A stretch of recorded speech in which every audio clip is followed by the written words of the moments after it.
Hello, hello! Pete's Pax here, and we're live with a much later than normal stream after yesterday's debacle.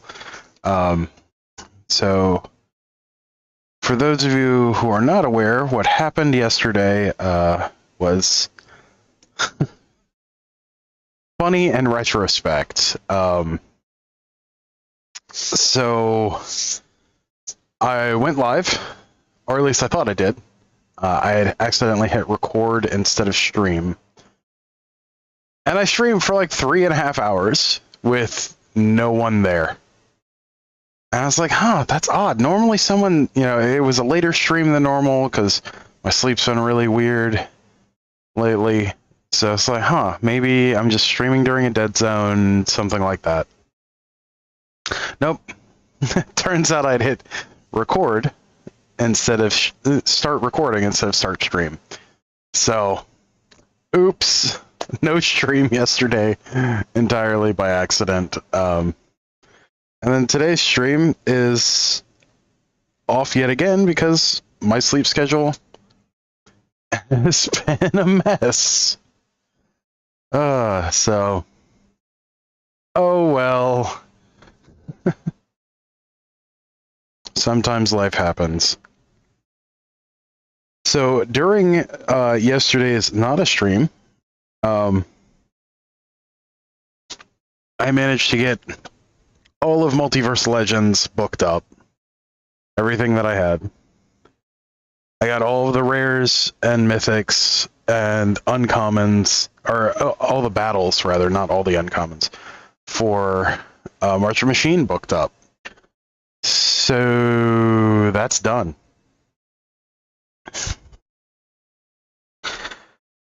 So what we're going to be doing today is going to be a little different. I am going to be taking the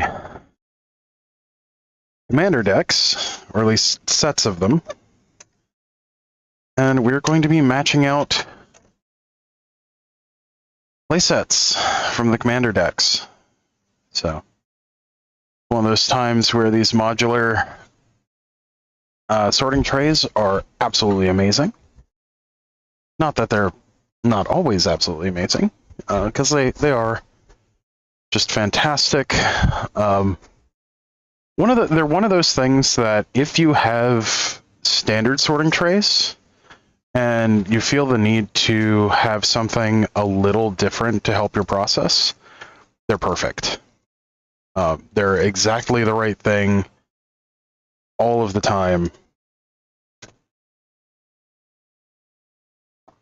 Because you can shift them around to be what you need, which is really cool.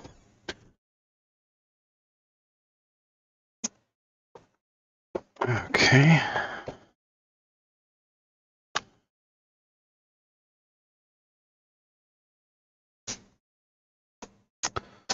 So these are made by BCW. They're kind of expensive though, which is the only real downside I've found to them. They're expensive and they can be a little finicky sometimes, but that's fine.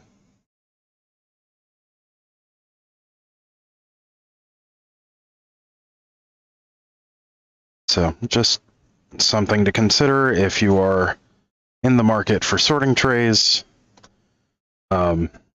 I have always been a big fan of sorting trays just because the process that I use, which all of you have had a chance to see in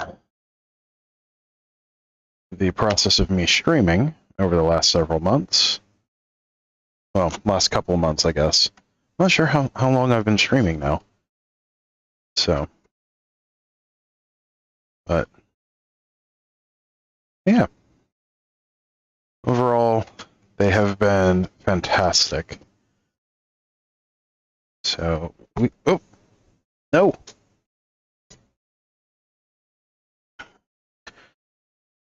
So we are recollating the deck since it always gets reversed while doing the videos. We're just reversing it again so that it's in the same order as these that we're about to open. So, ooh.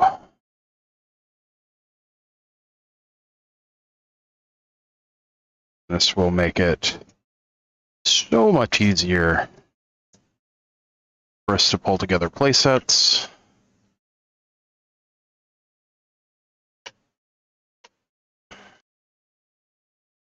So we are starting off with the black-white deck with Bremaz, Blight of Rescos. And I do not have a book yet for these. Normally I buy 2 books for a given set. Because normally 2 books will fit the Commander deck and the main set. Well, because Multiverse Legends is a thing, it's not really the case now, is it? Because we now have a 3rd book that we need. So I will have to pick up at some point a 3rd book for March of the Machine, which, it's whatever.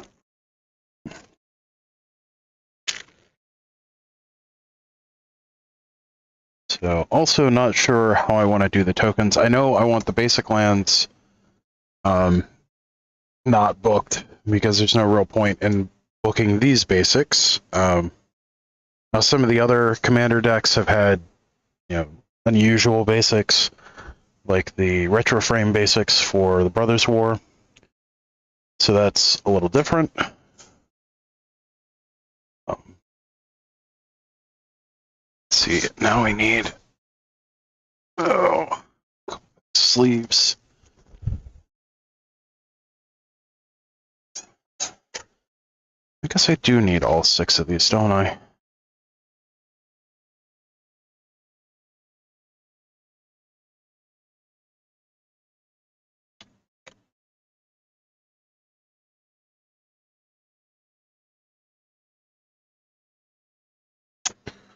Yeah, yes we do.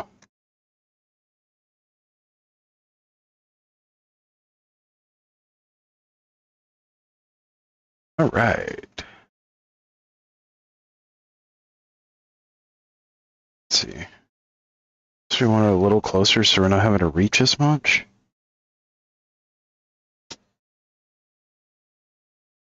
The other thing is we need to check and make sure that our chat, I'm pretty sure I set up chat correctly. Just need to double check that that is correct.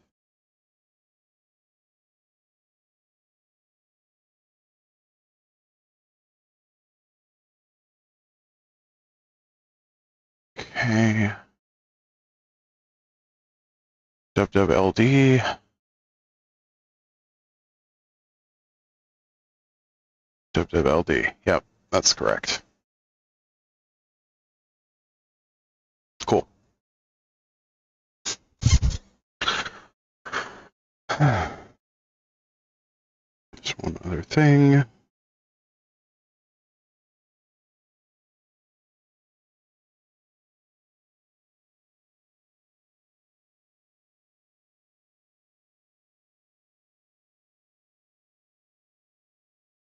Do.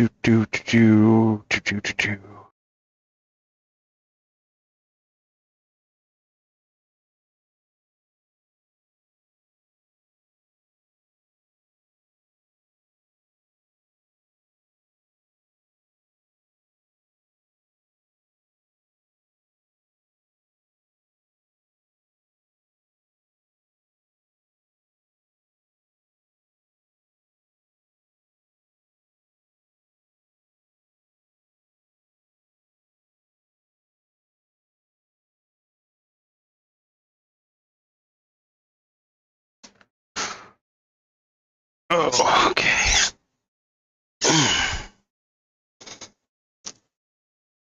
So let's get going on matching up playsets. Remez.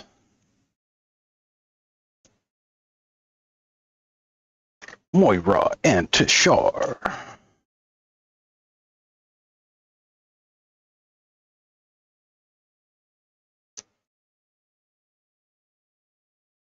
I really do wish that they would give you both a foil and a non-foil of the base legends in the packs. That would make things so much easier.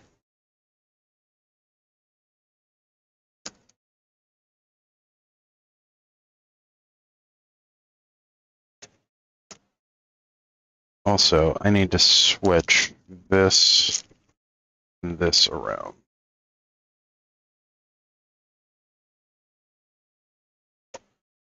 So that'll make things better.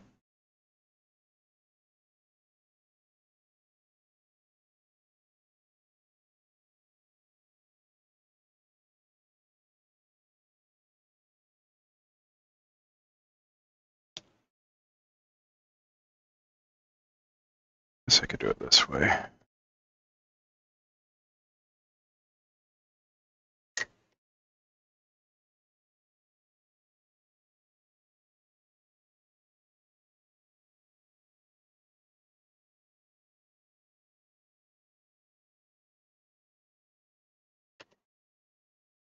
Hey.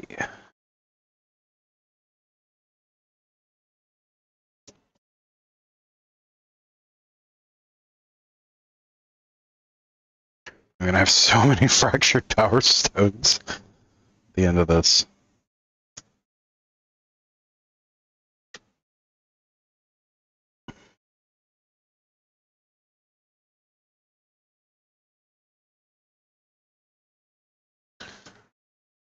So, it's all good. I'm curious why they didn't do a full set of wedges or a full set of or something along those lines. Because this is the only two-color deck out of them.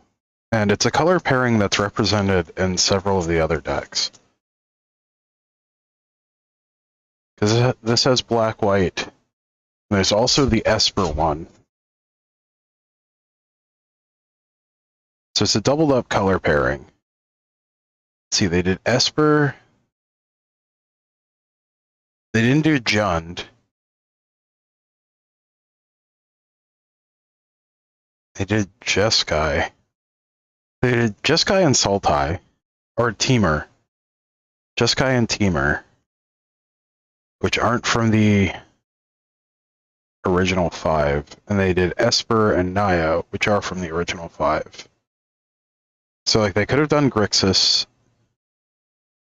Like, they could have done Grixis and Jund and, oh, why am I blanking?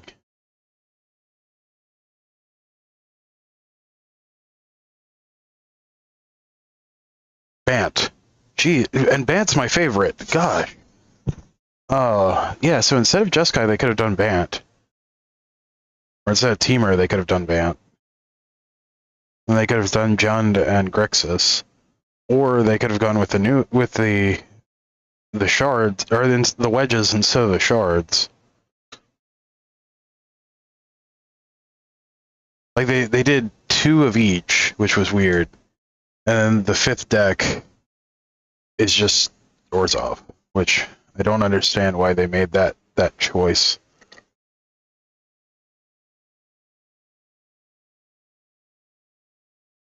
I also don't understand why they aren't just putting triomes in commander decks. Like, it just seems like it would be a good place to start. And I mean, triomes are expensive enough that putting them in commander decks would really help their pricing, but they're not so expensive that it would wreck the secondary market to put them in commander decks. And there's a really large market for them because of Pioneer and how much they're pushing Pioneer. So, like, they could have some nice cross-product promotion by including triomes in the commander decks. Like, if they're going to take this commander first approach with things, which they seem absolutely determined to do, why not make it better by supporting their other product lines through their commander products? Because they want to piss and moan about how, oh, standard's dead, and our Pioneer turnout isn't what it should be. Well, yeah, I mean, the last 4 years you've been, well, not quite 4 years, at least the last 2, although it feels like the last 4, you've been doing, Commander First Design. So if you are focusing on your casual format, your casual non-competitive format, why are you worried, or like, why are you surprised that your competitive format, which is demonstrably harmed by your by designing for your casual format first, is suffering? Like, I don't get it. Like, what did you think was going to happen?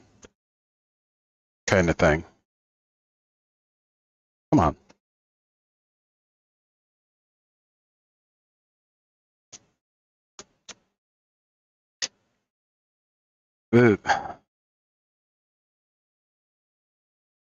Also, when you focus on cash grabs instead of actually well-designed content for things, your product lines overall are going to suffer. Who knew? Surprise.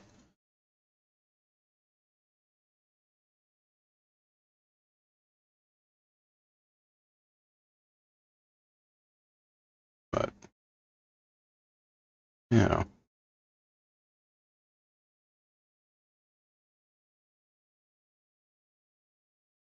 it's almost like they don't know how to, like, they don't understand the consequences of their actions, kind of thing. It's just bizarre to watch.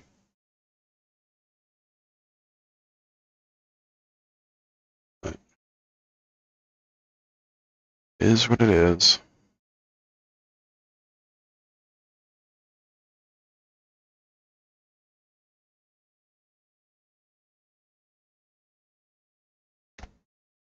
Huh.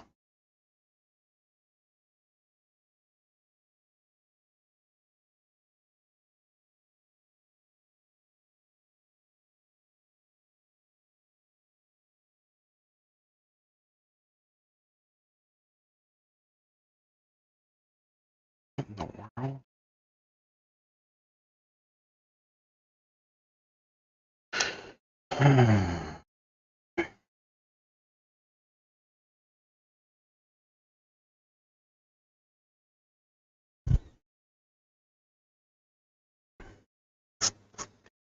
But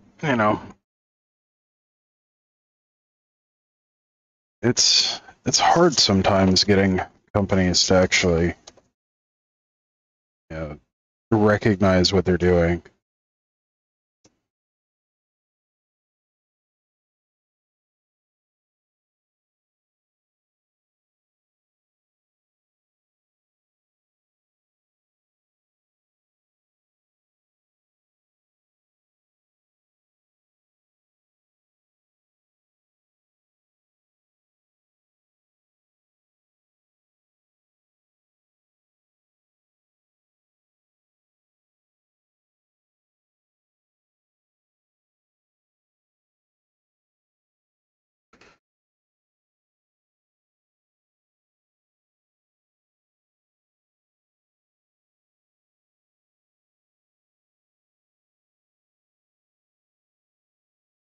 But,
do.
Oh.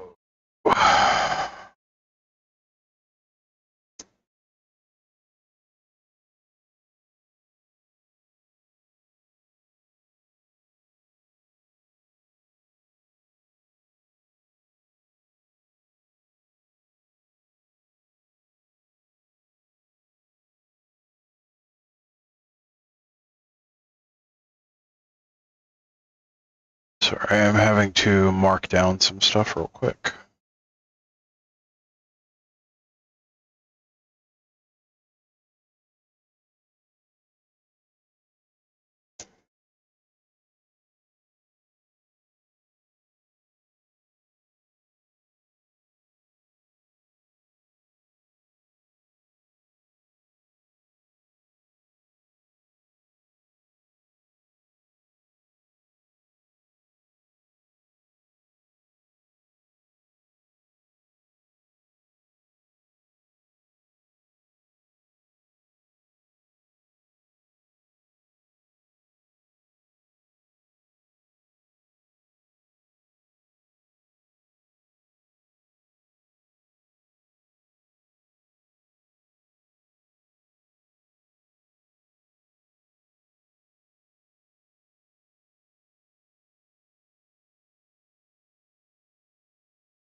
explains a lot.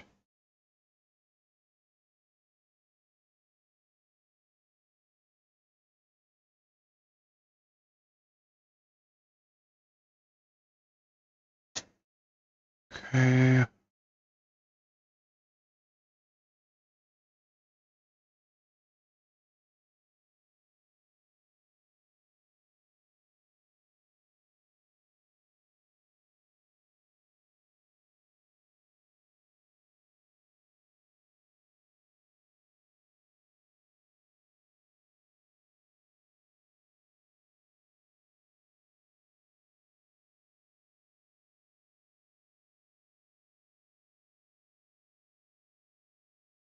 What in the world?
Okay, that's a thing.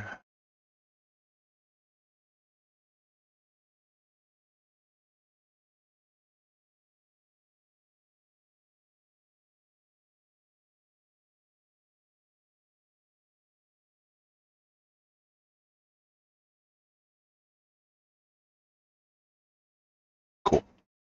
Cool, cool, cool.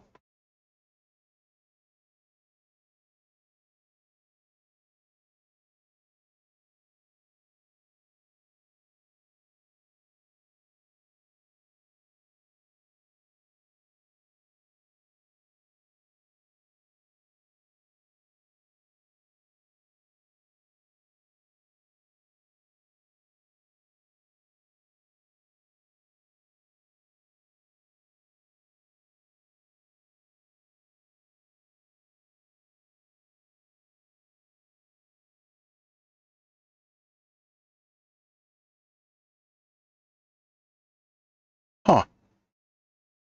Was not expecting that. Okay.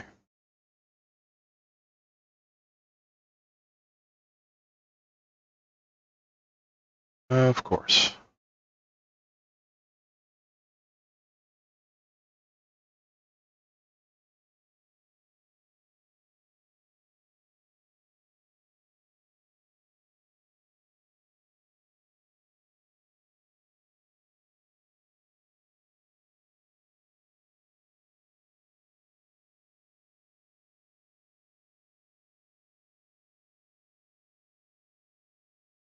Sure, this is riveting stuff to watch.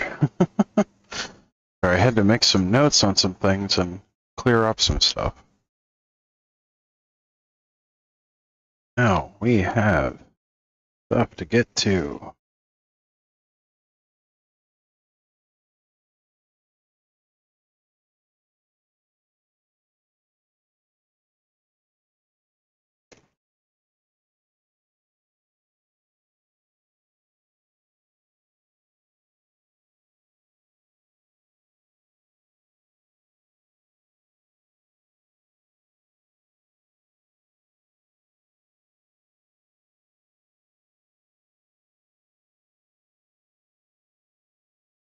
All right.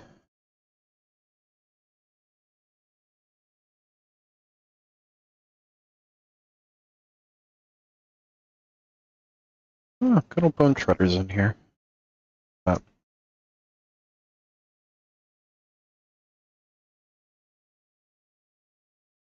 am streaming, so that's a thing. Just probably not the most interesting stuff to watch. Probably why no one's here.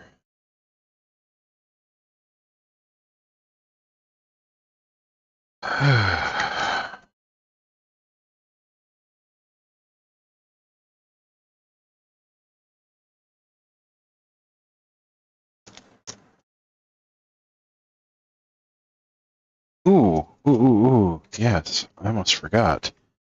There is a poll I need to do that I need to set up.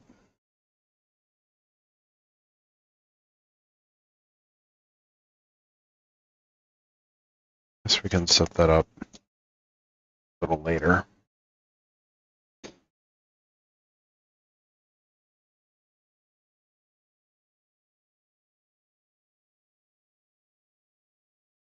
But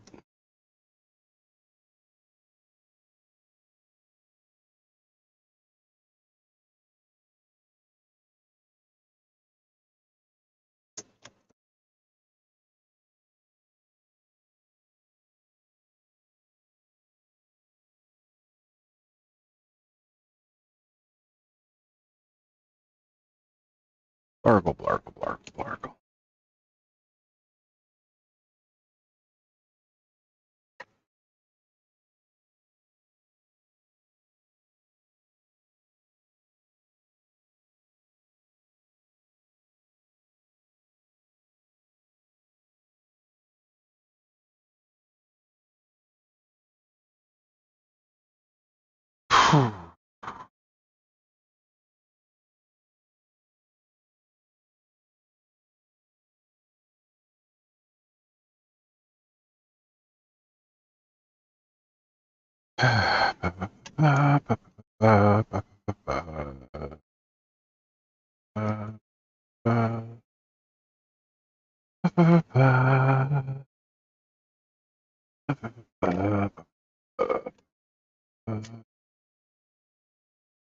Oh, that's far less comfortable. Go back some.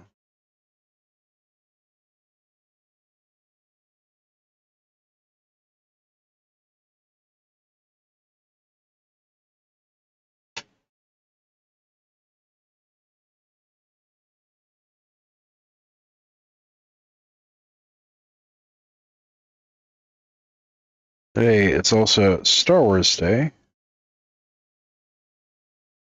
May the 4th be with you.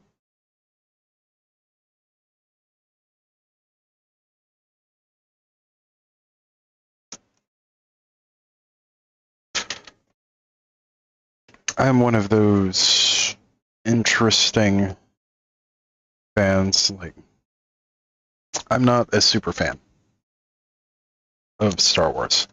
I enjoy Star Wars for Star Trek, but I enjoy them both significantly. But I'm also not really militant about either, which you'd be surprised how many people I've run into that were pissed off from either fandom. That I like both, and I don't feel super strongly about either. Like, I prefer Star Trek over Star Wars, but you know, I love the characters in both. I'm a big fan of the vehicles in both, and vehicles I mean like the spaceships and just the vehicles in general. Like, I think they're really cool, and the different species in both are awesome. They're different, and they're both great. Now, if I had to choose a world to live in, hands down Star Trek. Hands down Star Trek between the two. because it seems like it would be a much more interesting place. And there's a lot less to worry about.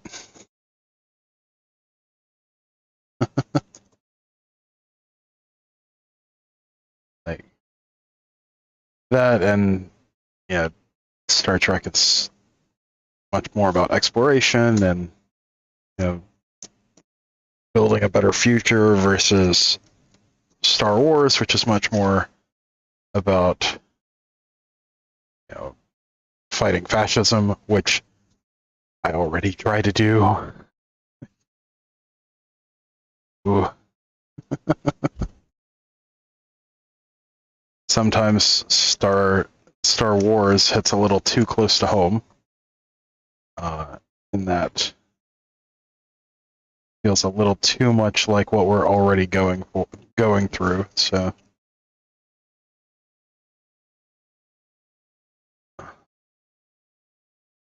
for the one where the fascists don't win.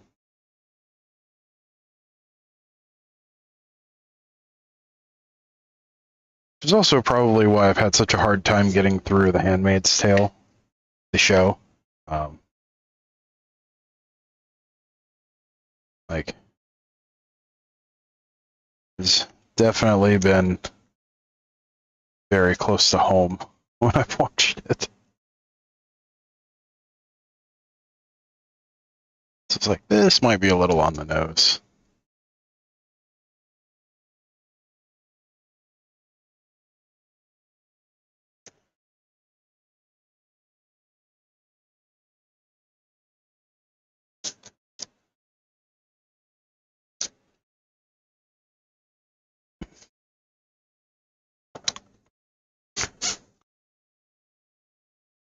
See, yeah.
It's super quiet in chat.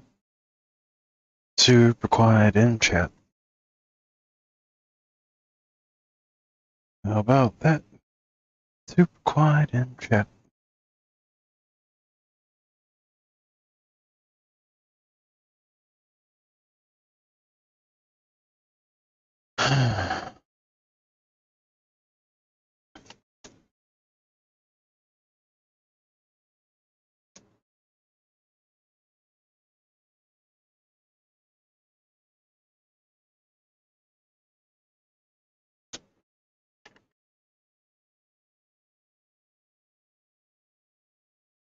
Good old metal cyst.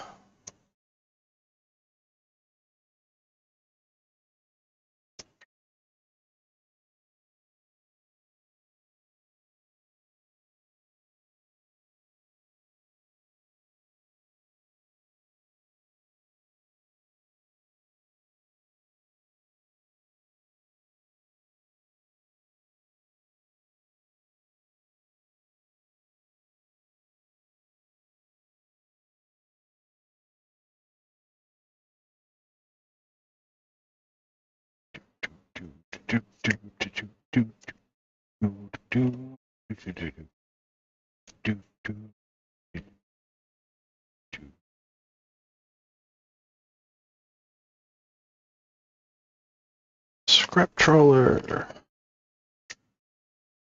was so good, so good when Crack Clan Ironworks was still around.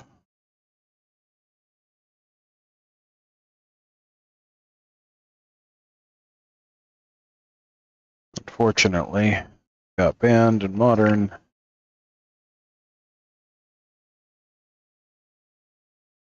It's no longer around.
So the goal today is to get through at least 2 decks.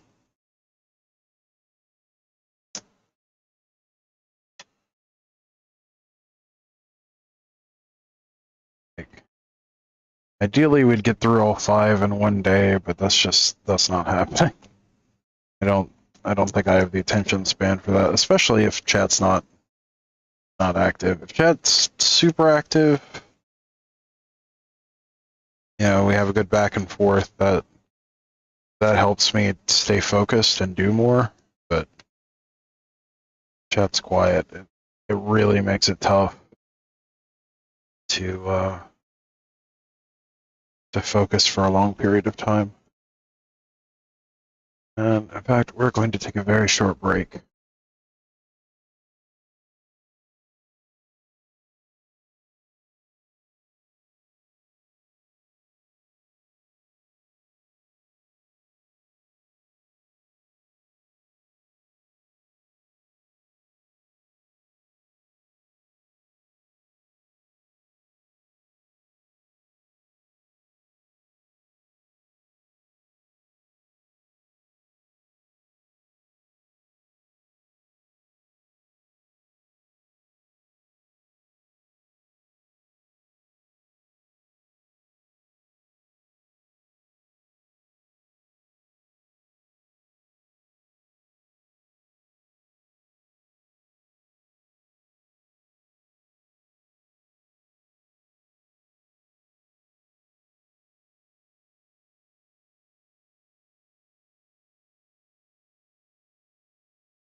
All right, we are back.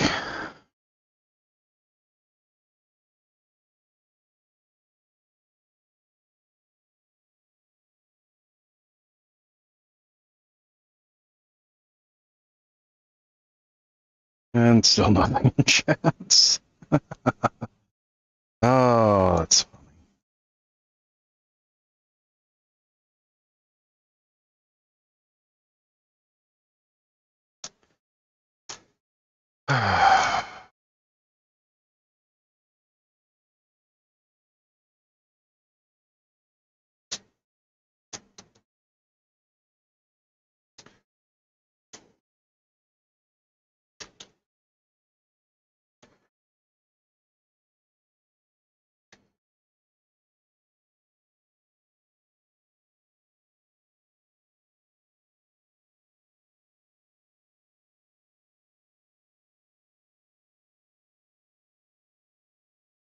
And we are down to the basics. Nice.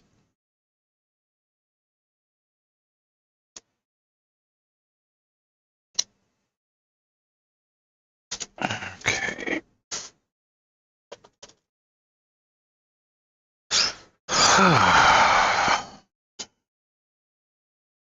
The other thing with pulling the basics out is this frees up a lot of space in the 3K.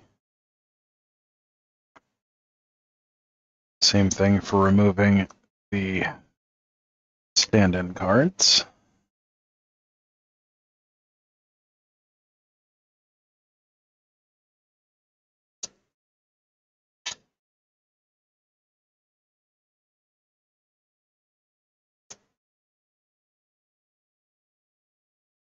Doesn't seem like that much space, but it definitely adds up very quickly.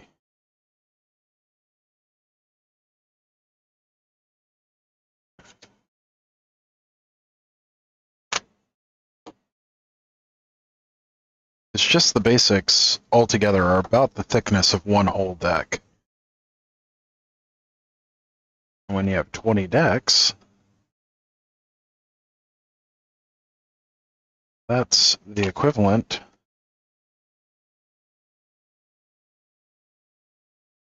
an extra 5 decks, basically.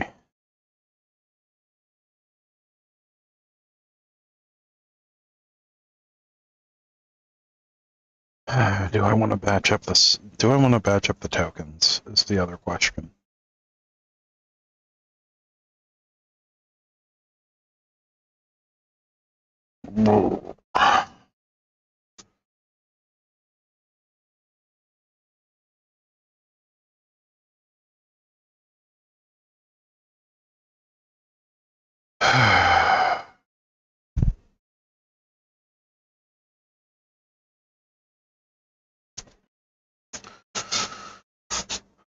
Don't know.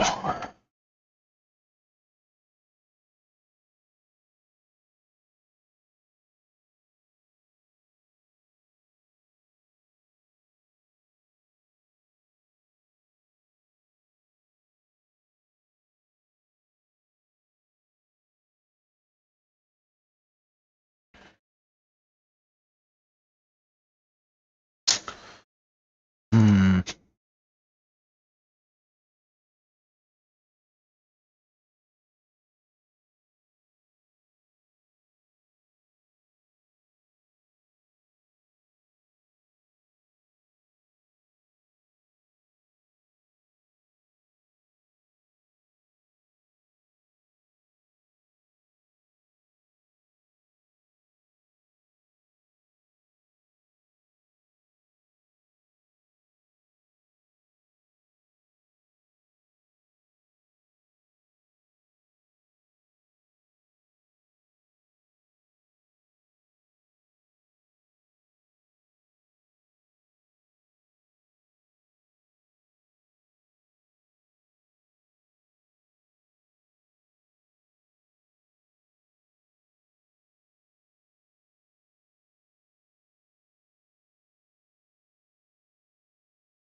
why not?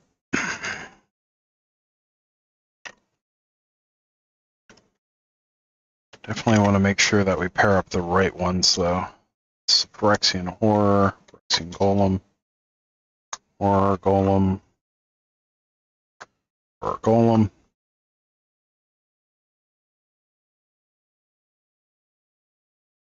It's a Construct.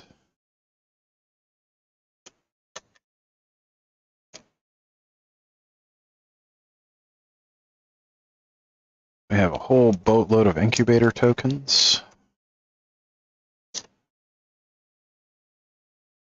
These are all the same.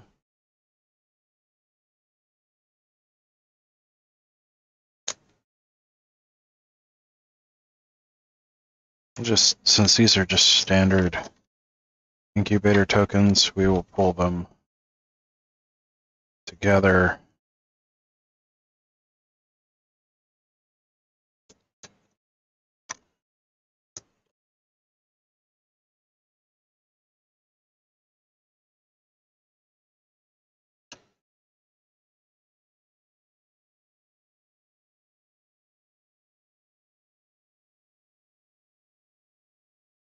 Right, Phyrexian Germ, Mirror.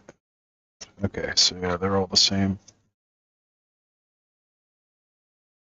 Yep.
Huh. Apparently these have been reused since M21. So that's what they're actually stamped for. It's funny.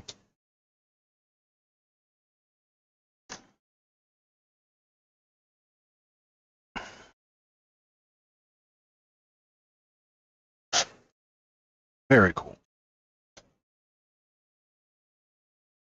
Those are just standard right now. All right. So that was our first deck done. Looks like Hazla, the Broken Halo, is next.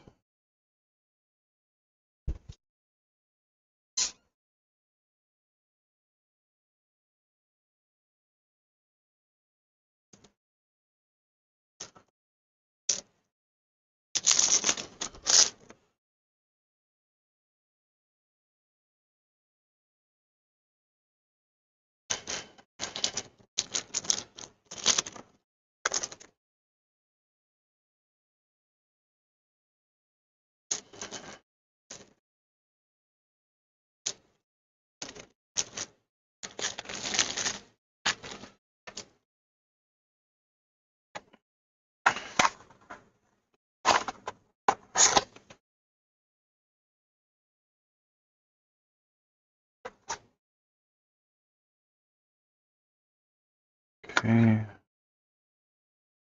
Insert.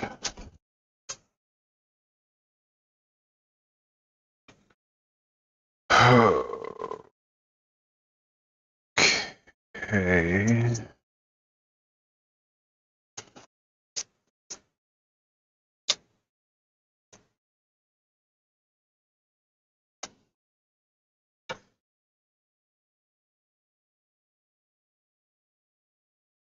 This one actually has some cards from March of Machine. Oh, I forgot Stoke the Flames was in here.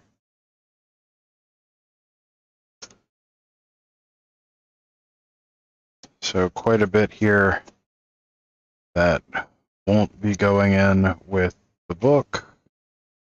We can just pull those to the side. Even help us with booking up some of our stuff for March of the Machine. This nice freaking skull clamp, man. This deck is insane. And Battle Screech. And Village Bellringer. So much just good stuff in this.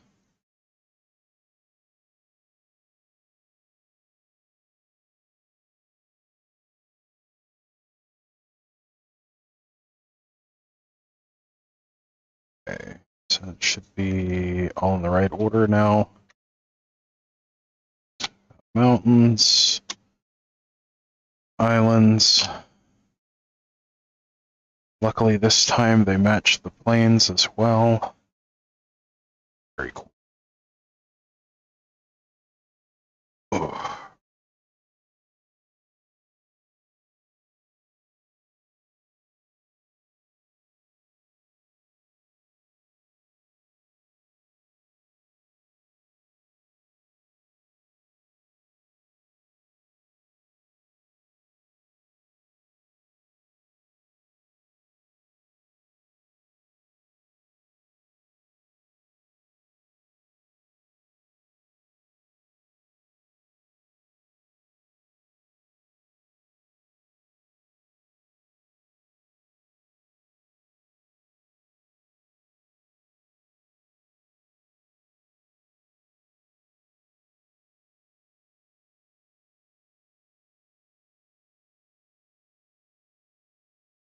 All right.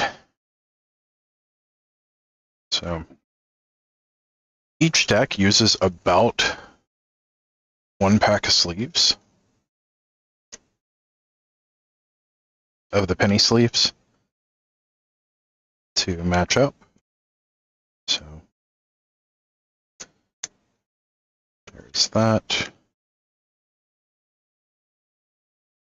I do find it interesting that we have new art for Cloud of Fairies with this. It'd be nice if Cloud of Fairies was still legal in Pauper.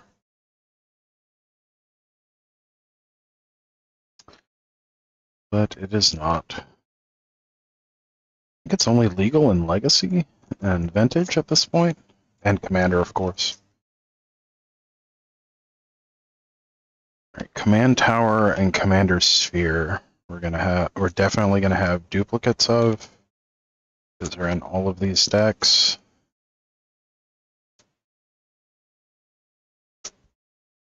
Same thing for Evolving Wilds.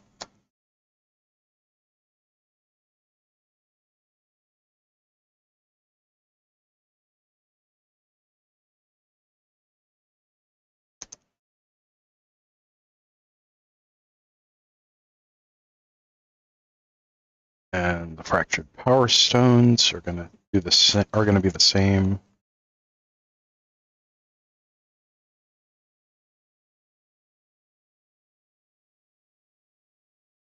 Huh, there's a common misprint across all of those Goblin Instigators. Interesting.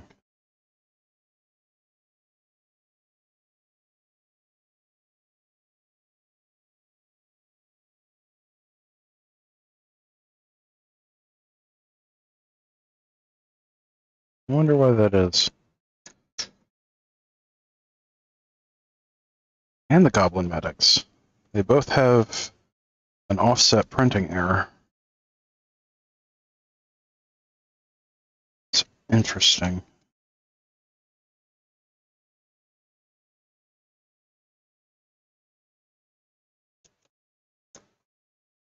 None of the impact trimmers have the same printing error, which is also interesting. I do think it is a little shitty that they put cards that are currently in Standard in the precons. Like, I mean, for cards that are in the same set, sure, that makes sense. But they never do it with the rares. It's always uncommons and commons that they do that with. But like Spirited Companion, that was printed in the same, like, within a year of March of the Machine. Like we don't need that in the pre-con.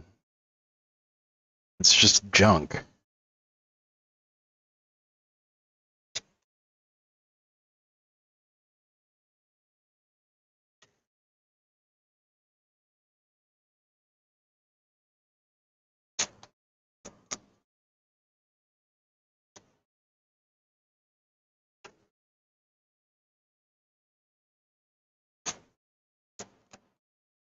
Like they could have put Fable of the Mirror Breaker in here. That would have been cool, but they didn't.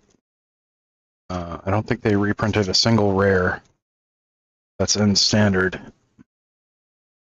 in this deck, which is kind of messed up.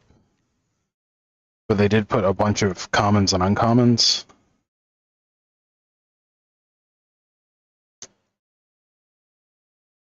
Like this would have been a perfect opportunity to reprint Fable of the Mirror Breaker to bring its price down some. It's like 30 or 40 bucks, something like that, last I checked. Because it's in basically every red deck, except like a couple of mono reds, and even some versions of mono red are running it.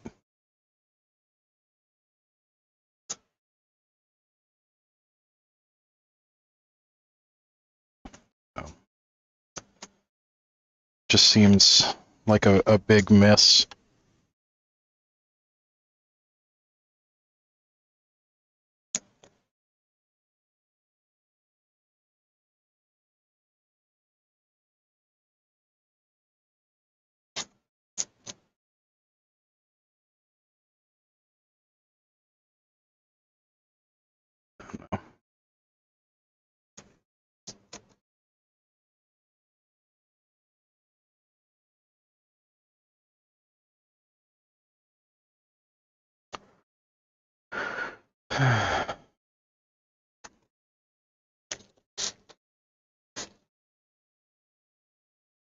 Wonder why chat is so quiet today.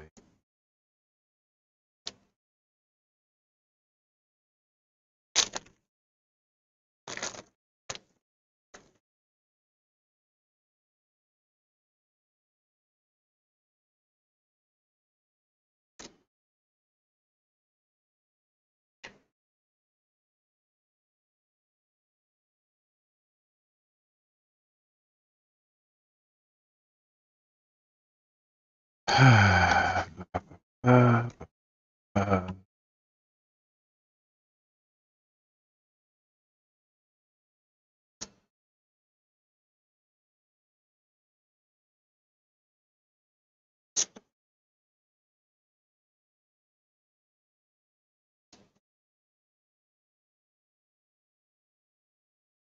Skull Clamp, such a messed up magic card.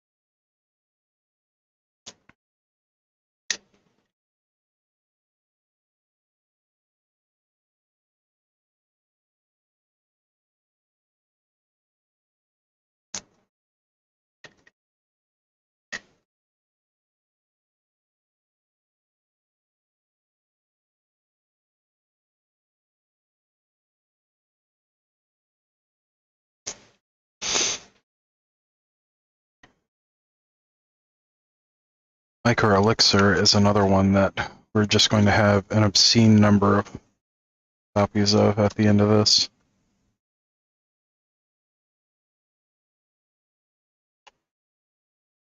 Since it is in all of them.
Alright, that's our first box full.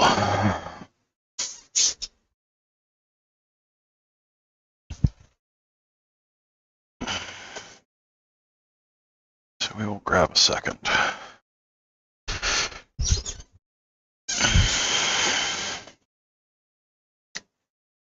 By the end of this, we should need 4, I think.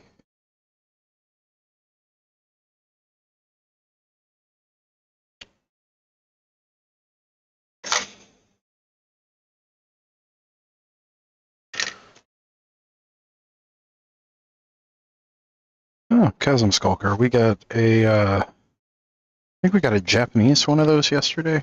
Might have been Chinese. Or was that this morning?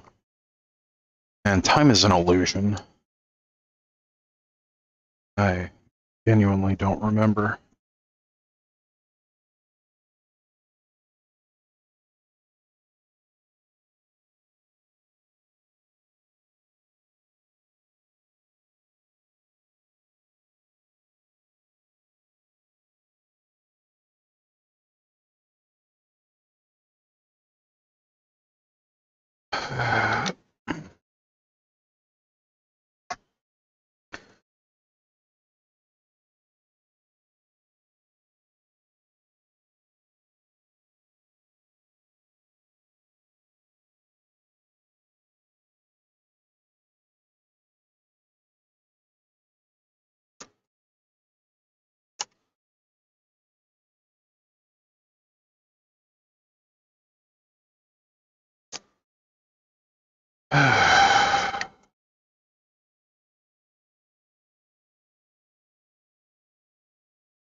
Wish I could find some royalty-free music that doesn't suck. Just so I had something to listen to when chat is dead like this.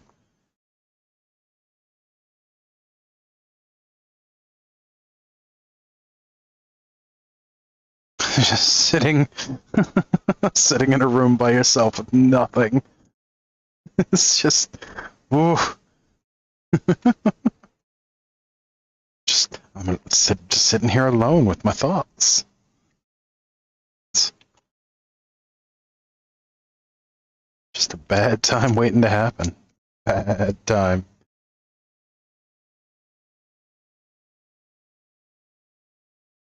Goat boy. That's a comedian I haven't listened to in a long time. Bill Hicks. I used to really enjoy his comedy.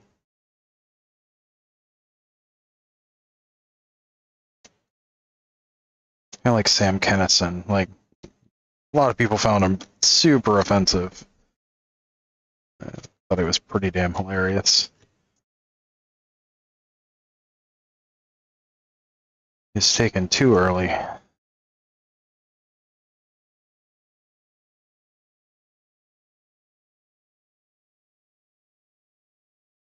I used to really love, well, I mean, I still do. I really loved the work of Dennis Leary. And then when I found out that a lot of his material was just Bill Hicks, I, sought out Bill Hicks's material, and oh my god, his stuff is so good.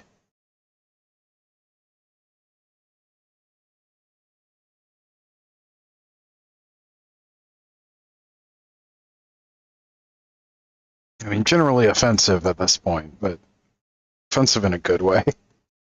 It's very, very funny. Very irreverent comedy, which is something I enjoy. Big fan of Lewis Black, too. I'm really disappointed that I missed getting to see him when he came to Charlotte last year.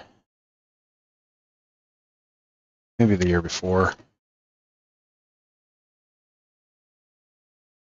And I missed him when he was in Charlotte the time before that too, because I found out he was in Charlotte the day after his show, and that was when I had a place in Charlotte, and I was so bummed. I was so bummed out about that. He's been one of my favorite comedians for 15 years. Um, Although I did luck out and get to see Carlin before he passed. I got to see him in Philadelphia, which that was just a damn good show.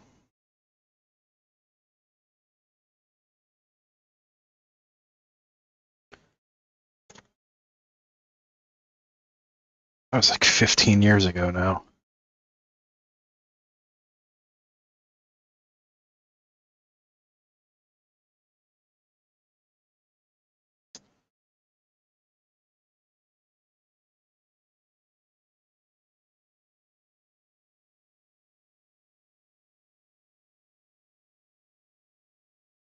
Right.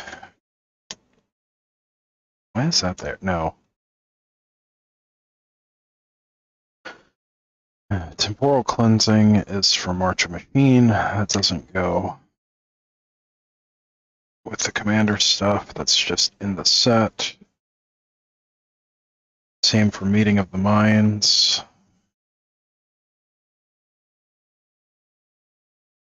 And Shatter the Source. Those are just parts of the main set. In fact, they even have the main set stamp on them. And the other thing, the bright side, it does guarantee that we have a playset of Ren's Resolve. Very interesting.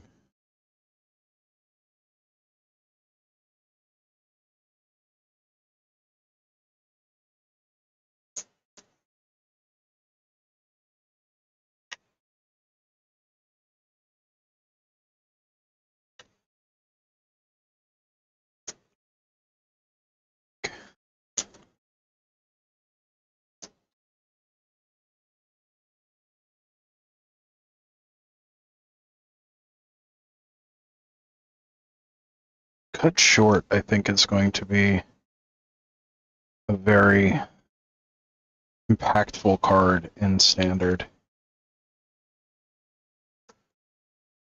I'm not sure if it's been impactful yet, but it seems like it should be.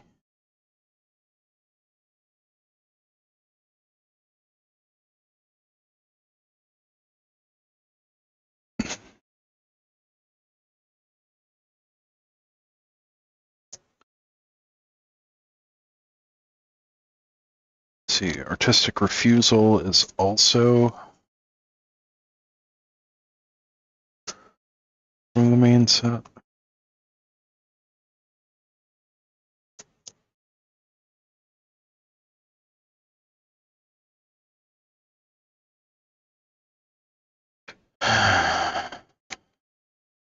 Okay.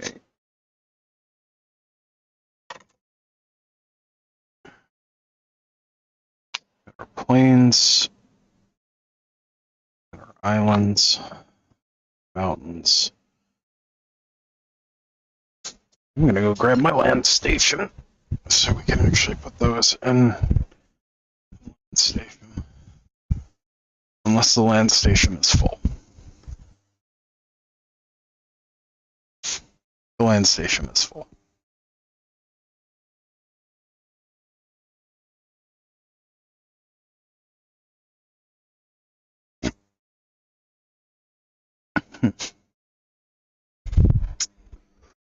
Well, that is a thing.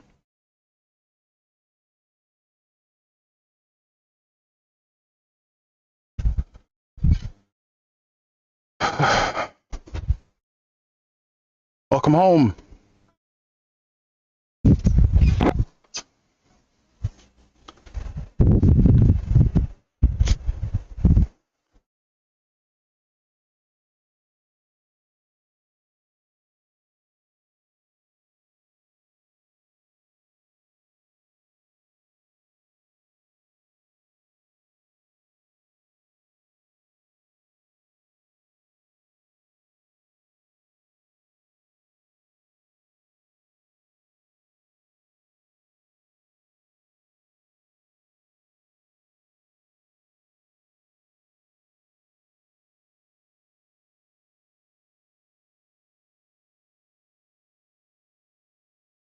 All right. One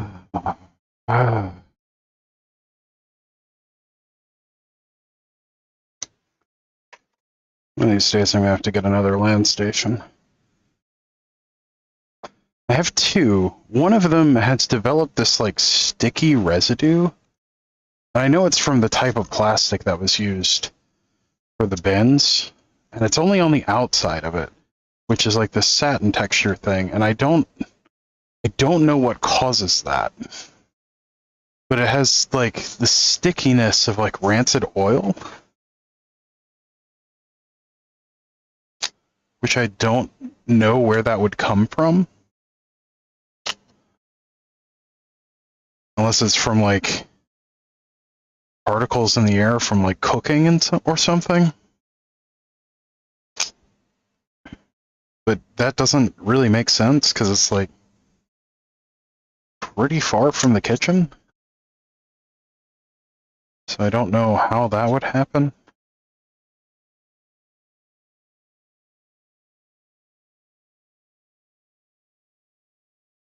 But it's something that has bothered me for a while with that land station. And then I've got one of the nice clear plexi ones, and that one's just packed full. Oh, damn it.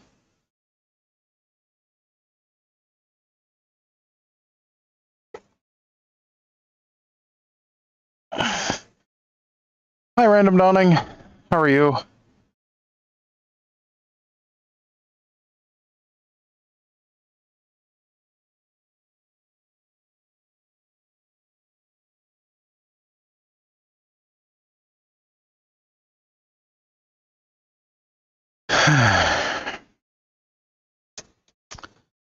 So apparently chat is not broken, it's just been empty. I don't know if that makes me feel better or worse. I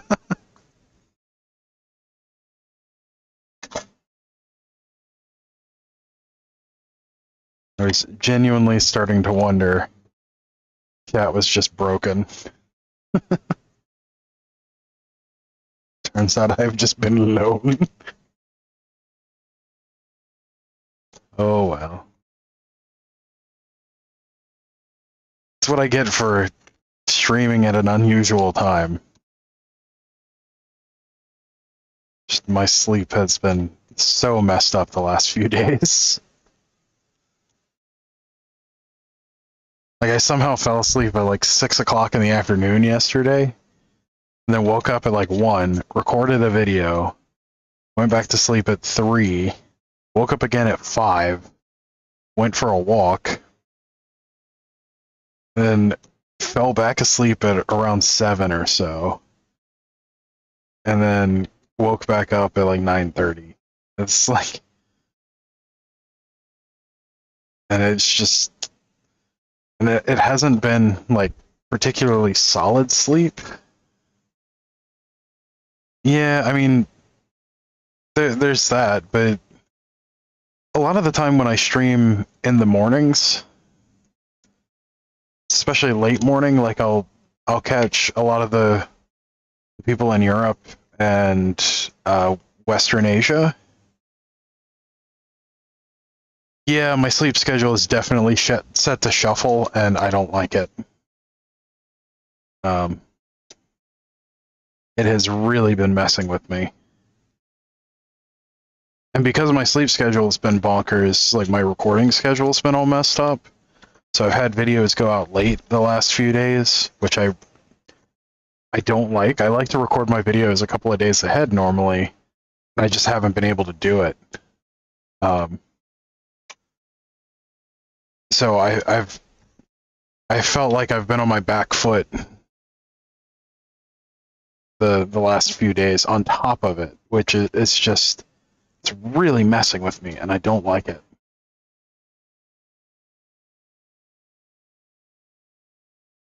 And so everything feels like super rushed. Like I'm not rushing the videos, but they feel like it feels like my timetable is rushed, which is not something that I like.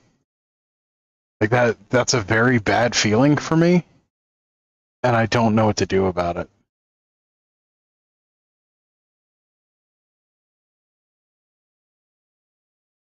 And on top of that, yesterday's stream getting messed up, like that was a super feels bad. I'm trying to stay positive about it, but oh, it's tough. Sometimes when you stumble and then you stumble and stumble and stumble, it's hard to get your feet back under you. And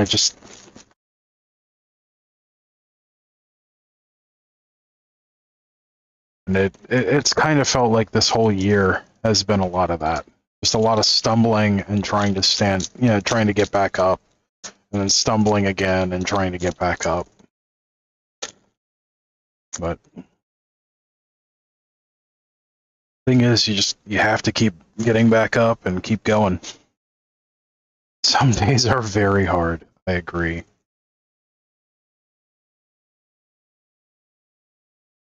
And a lot of it is also a matter of perspective too. What format am I playing at F&M? I have an idea for standard that I really want to try out. I don't know if I'm going to if I'm going to be able to pull it together in time. If I don't, then I will probably play I'll probably play Modern, to be honest. I haven't played much Modern lately. But if I can get my standard deck pulled together in time, I will play standard.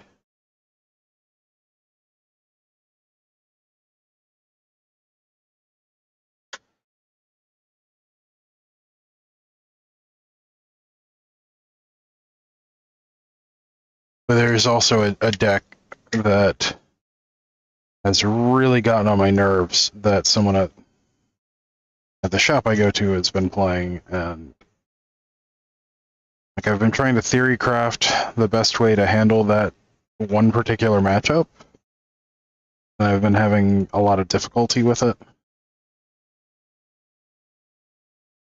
And it's one of those matchups, like, it's something that needs to be solved, because I've been paired against them multiple times in the last few weeks, and I don't really want to resign that matchup, especially since the last time I was there, I saw two other people doing the same thing, or kind of running the same strategy. And the last thing I want is for that to become the mainline strategy at the shop if I don't have an answer to it. So, that is what I've been working on. Is trying to solve my local metagame.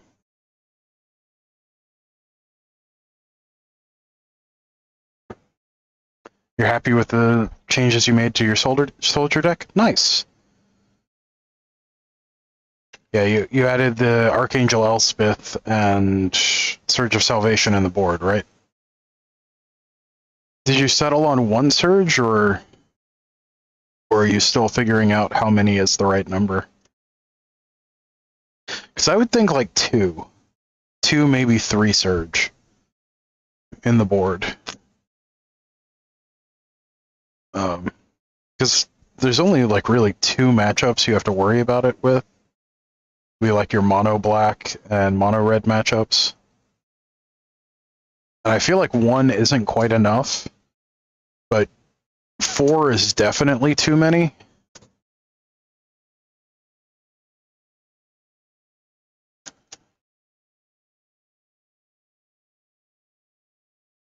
Yeah, still figuring out the board. Because you don't run Wandering Emperor in the board, do you? Like you keep with the aggro strategy. You don't have the pivot into mid range, right?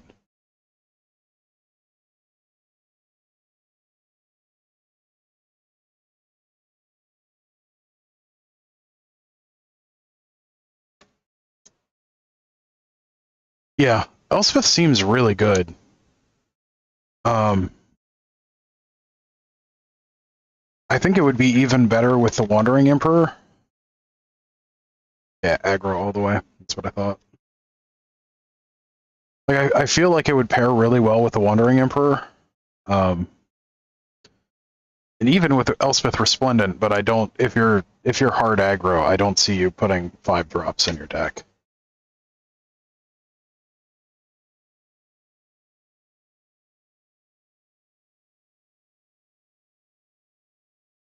At some point, we're gonna have to put that list on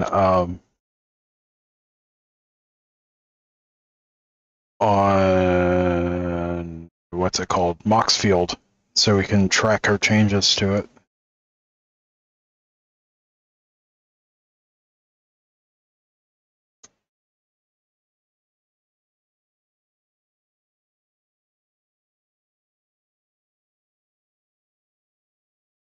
You don't want to pivot. Yeah, that's fair. Pivot has an O, not an E, by the way. Pivot.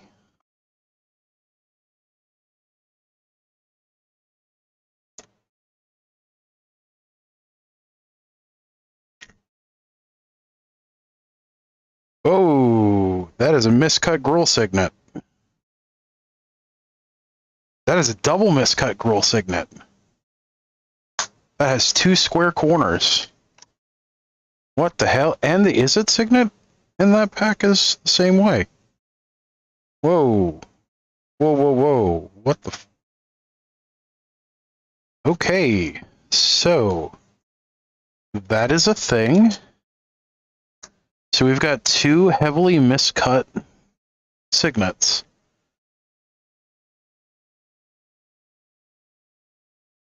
Which also messes up my playsets. Dang it.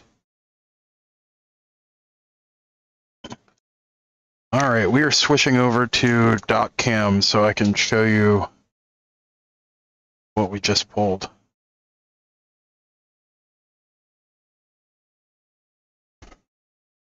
So these 2 corners, completely square. And the bottom corners, completely square, with a shear break on them. For comparison, this is what they should look like.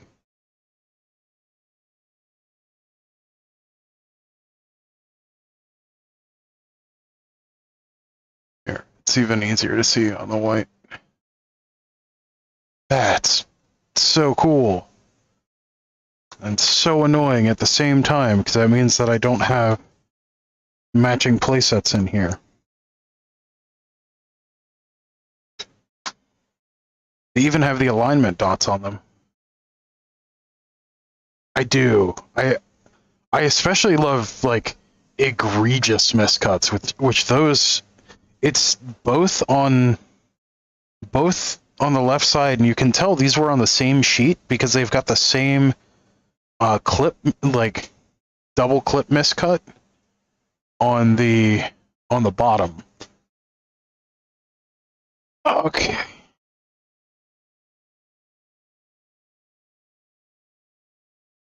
Miscut 2x left corner square. Miscut 2x left corner square.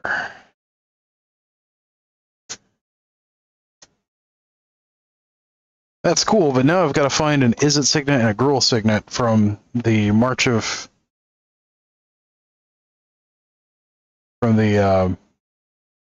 Machines Commander stuff.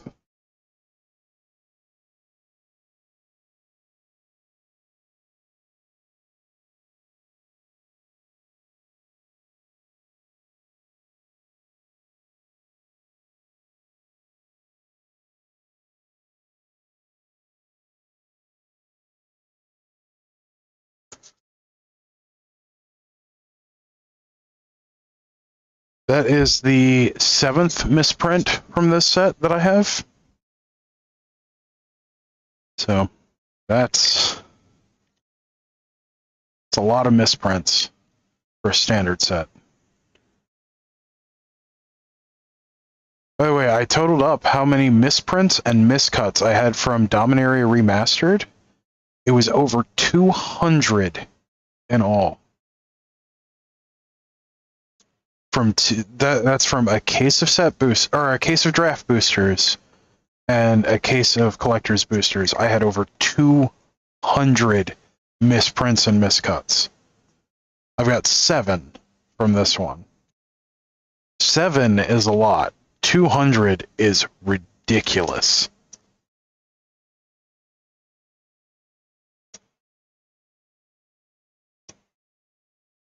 And I'm not talking like small miscuts and misprints either. I mean like double inking misprints where they skewed the black the black layer like a whole 5 or 6 degrees off. Or had like a 0.5 millimeter slip on the die, which is a huge misprint. Like that should have been caught. Like occlusions under the foiling. I had like 5 foil occlusions, which I've had I think I've had a grand total of like 20 foil occlusions ever. And I got 5 from one, before this, in the last 29 years. Well, I mean, like, first 5 of that, they didn't really do foils. So in 24 years, I'd picked up maybe 20 foil occlusions. I got 5 in one set, which is just insane. And an occlusion is where, like, a piece of foreign material gets in between the foil layer and the card itself, and the card layer. So it causes, like, bubbling or, like, rips through the foil layer, stuff like that.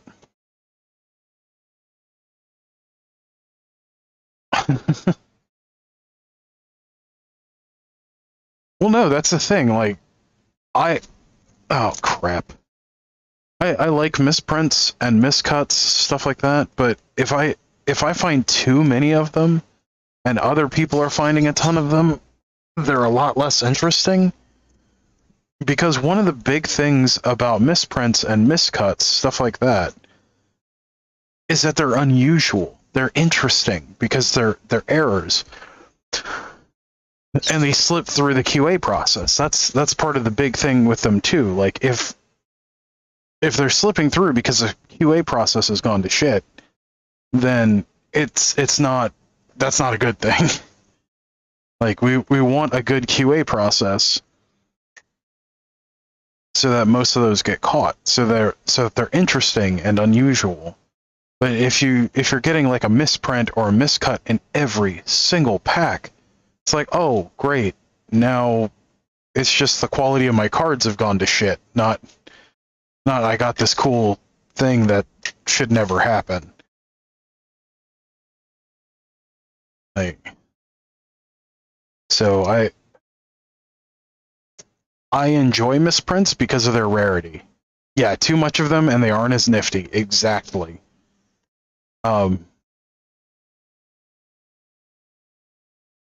Like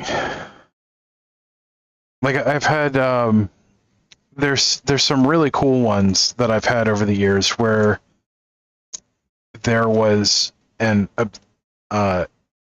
something that obscured part of the card when they were printing it. So there's this big block on the card that has no ink on it.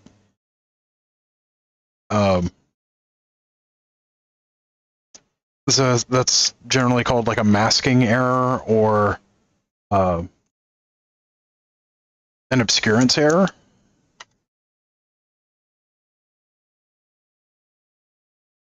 And I think those are really cool. And the best part about that one is like it spanned across 3 cards, and I got all 3 of the card where that happened. Because because they were on the same common sheet and ended up in the same pack, which is just wild. Like finding stuff like that is amazing. There's also ones where like they accidentally pack extra material into the pack. Like those are really hard to keep to maintain the integrity of, because once you open the pack, like you pretty much have to not open the pack, because as soon as you open the pack, it's just a piece of paper or something along those lines. So it loses a lot of its niftiness. But if you can catch it before you open the pack, like those are really cool. Or ones where like a foreign object gets crimped into the pack, those are really cool too. And then of course there's like the crimp cards. A lot of people like those. Major miscuts. The ones where the sheet folds in the shear press, where they cut the corners and cut out the card itself. So you end up with like an extra part of a card, or like the sheet gets folded over before they cut it, and you get an extra portion of card. Those are really cool. Those are pretty hard to find. Double printings almost never happen anymore. Or at least they almost never make it out into the wild, which is where they accidentally print another, like they double print on a sheet, which generally happens when a sheet gets put, like a sheet that's already been printed either gets left on the press and gets printed on again, or makes its way back into the stack of sheets to be printed, which does not happen very often. But there was a major run of those that happened in Fallen Empires, and it was like 2 whole sheets that happened to. And we know it was at least an uncommon sheet, but I think it was just 2 sheets that happened on. Because so far I've never seen a repeat of the errors where that's happened. I could host a miscut and misprint lecture. I hosted, well, not hosted, but I did a whole little workshop in one of my live streams on identifying counterfeits. I even busted out the electronic microscope.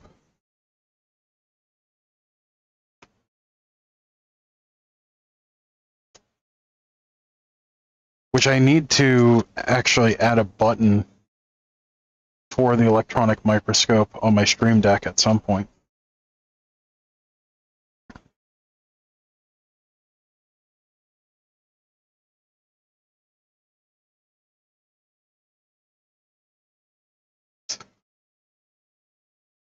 Yeah.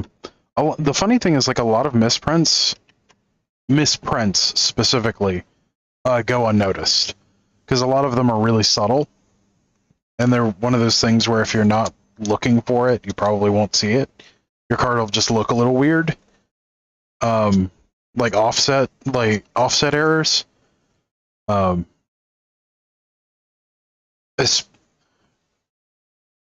yeah, offset errors are one of the big ones that most people don't notice. And we actually have a few. Like the Goblin Medics and Goblin Instigators in the last deck had an offset error on the Cyan layer.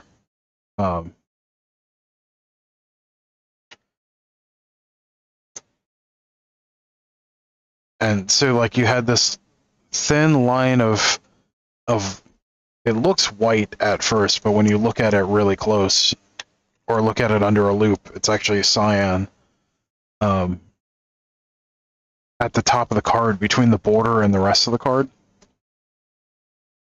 There's a couple of ways that can happen. Like, it can be an inking error where the black layer just gets shifted up some, so part of the unprinted part of the card shows. Or you can have the whole color layer for magenta or yellow slip down ever so slightly, and then have the inking layer in the right place, which can cause that.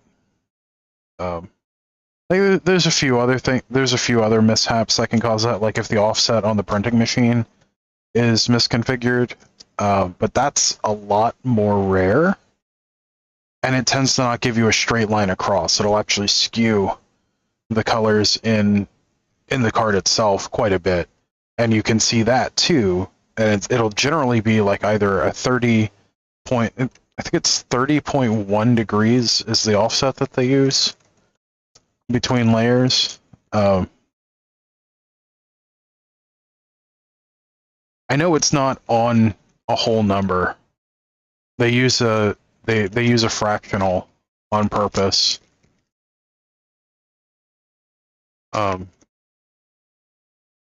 I know they use a fractional offset for like three main reasons. One, it makes it a lot harder to counterfeit the cards. It also makes it so it doesn't look like you have a repeating pattern when you look at the card from far off. Well, not far off, but like when you look at the card like this, that's what gives you like the little mottled pattern on the back instead of a herringbone pattern, which herringbone patterns are much more common on offset printed things that are offset printed because of the way they line up, and that 0.1 degree additional offset prevents that from happening. And it's just how our eyes pick up patterns. But that's so it makes it look better. It's a built-in security feature as well, because offset printers are very expensive, but most lower end offset printers can't handle fractional offsets. So, fractions of a degree instead of whole degrees. So a lot of them can offset at 30 degrees, but not 30.1. And that 30.1, while just looking at it isn't necessarily apparent, when you magnify on it, you can tell, because the way the different offsets interact with one another, it shows up really well. And that's why we get certain distinct patterns, especially on the back of the cards in the rosette pattern, that you wouldn't end up with otherwise. So,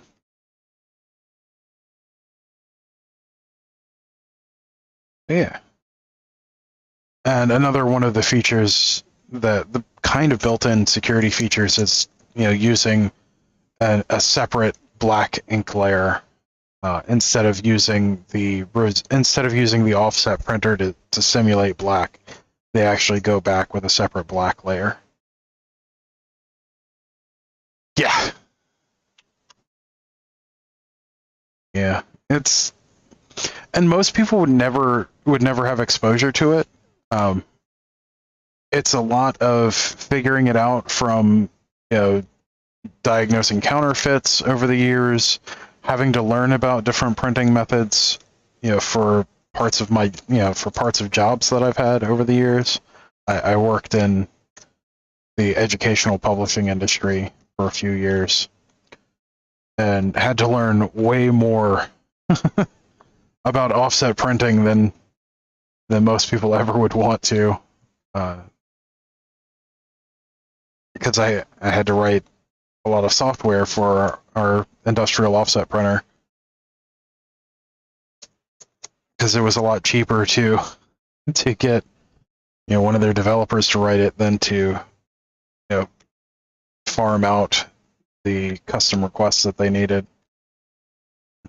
to the manufacturer, especially since for one of the offset printers that they used, the manufacturer no longer was no longer around.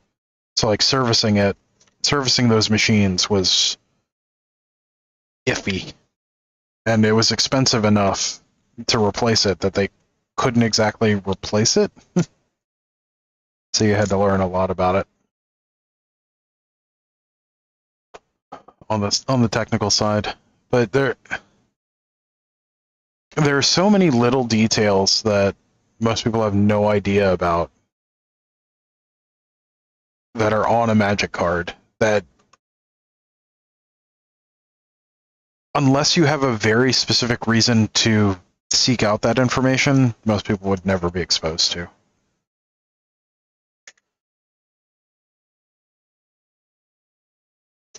But they use if I remember correctly, it's a 5-color offset process. It's either 5 or 6-color offset process. Most companies use a 4-color normally anyway, so most offset printers don't have the option of a 5th color. And I can't remember if they actually use a 6-color offset process or if they were talking about going to a 6-color offset process as a security feature and just never did. I think they were talking about going to a 6-color offset and just never did. So the 4-color process is normally CMYK and then B for black. And they use a CMYWK because they use a specific white ink as well.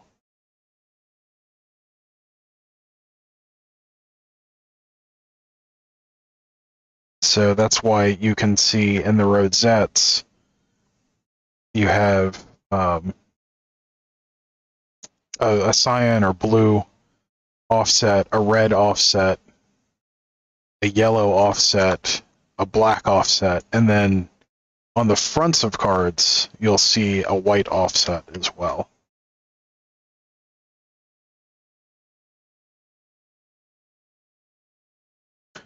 Yeah, so it's not, it's it's a completely different type of printing technology from what you would have in your home. Most people have either a inkjet or a bubble jet, which are effectively the same thing. Just like a little spray of ink that goes onto a magnetized plate. Or a laser jet, which does the kind of the same thing, but it uses a little laser head instead of a magnetic head for shaping the line of ink that's put down. Or you'll have a laser printer which uses toner and an offset with a transfer barrel to do it. Offset printing, they have an entire plate that just has little dots for each of the colors, and each color is its own process, and each color is offset by a certain angle. That's what the 30.1 degree offset is. It means like, so you've got your first angle that's 0 degrees, then your second one is skewed, or well, not skewed, but offset. It's offset from the original by 30.1. And then your next one is 60.2, and then your next one is 90.3. And that's your whole set. Then you have your masking layer, which is where your white and black comes in. But you actually have rosettes for black, cyan, yellow, and magenta. Which the magenta that they use is almost red. So that's where the term or the name comes from, is that each color is offset from one another. That's also why you end up with a rosette pattern instead of like pixels or lines, which is one of the things you can look out for to make sure that your cards aren't counterfeit. Although the counterfeiters have gotten a lot better and that now they're also using offset printers. Although most of them are using a 4-color process, not a 5-color process. And they still haven't quite nailed the offset. That's why it's the offset angle. That's why it's so important to know that it is that way. And there's certain rosette features that you can look for to check whether or not cards are counterfeit. And you need like a jeweler's loop, or you can actually use your phone camera. Like you can get enough of a zoom on a phone camera to see the rosette patterns and to look for some of the distinct markers. You can also use your phone to do the light test, which is pretty cool.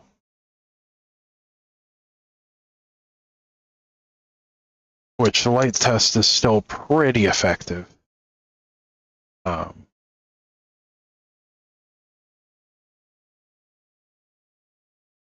could also weigh the cards, but most people don't carry, like, most people don't have a legitimate reason for carrying around a scale that is accurate to fractional grams, which is what you need.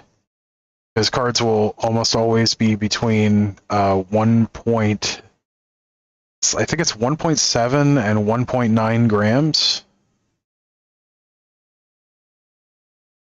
Which, if you're dealing with fractional grams, you know, to the 100th of a gram,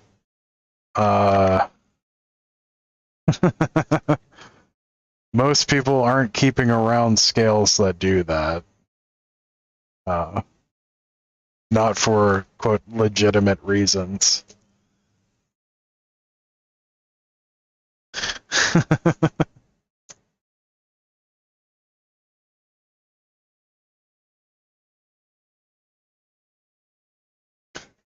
like, I'll just say it outright. There's only 2 types of people that I know that do that, other than like really high-end Magic traders, myself included. Well, okay, so jeweler's loop and scale. There are 2 kinds of people that carry those around. High-end Magic traders, such as myself, and and jewelers.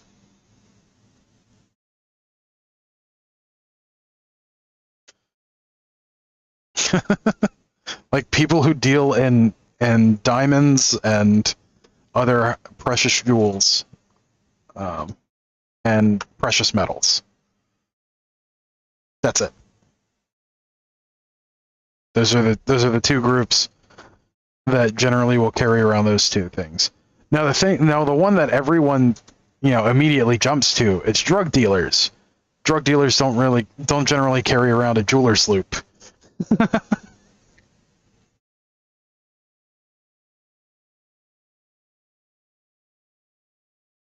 So that's kind of sus.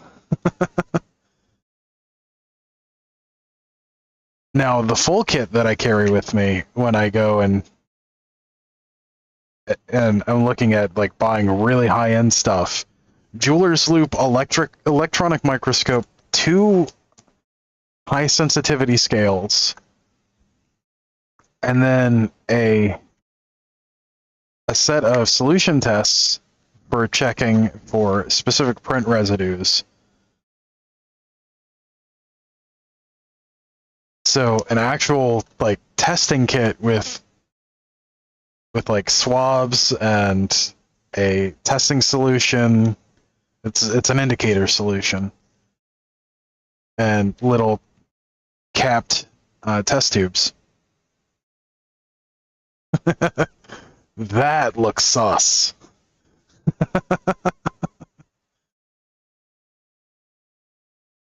Because the indicator solution is a very similar indicator solution to what's used for checking the purity of cocaine.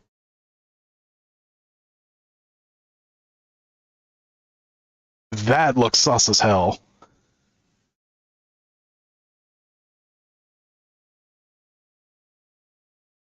And the reason I know this is I got pulled over once and was detained for about, I think it was like 16 or 17 hours because they thought that I was going to go do a drug buy.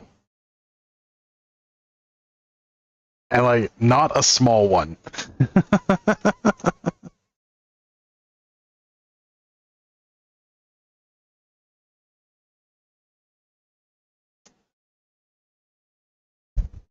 And the only reason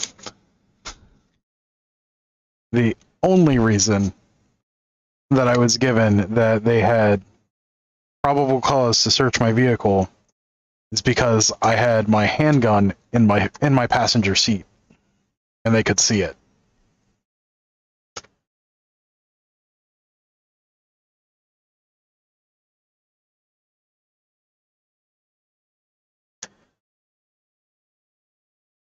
So that was a very interesting encounter.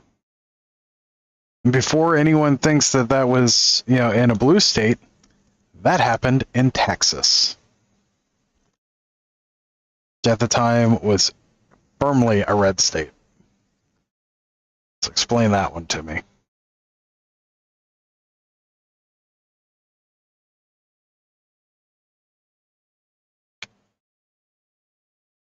I got pulled over for speeding because I was running late.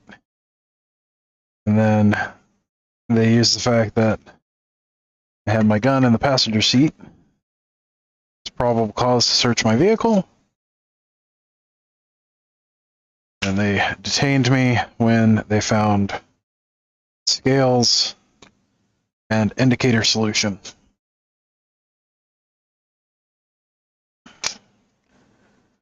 Because they suspected that I was going to a drug buy.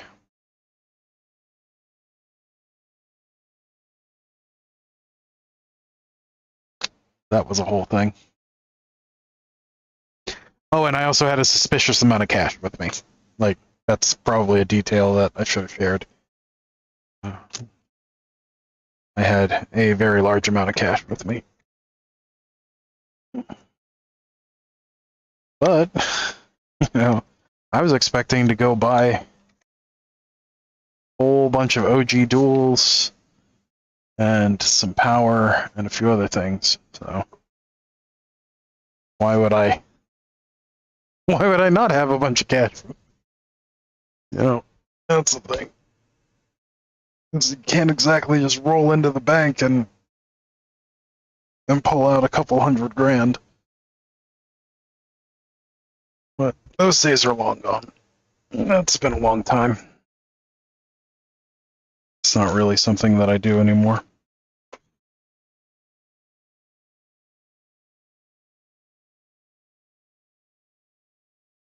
Nor would I at this point. Like,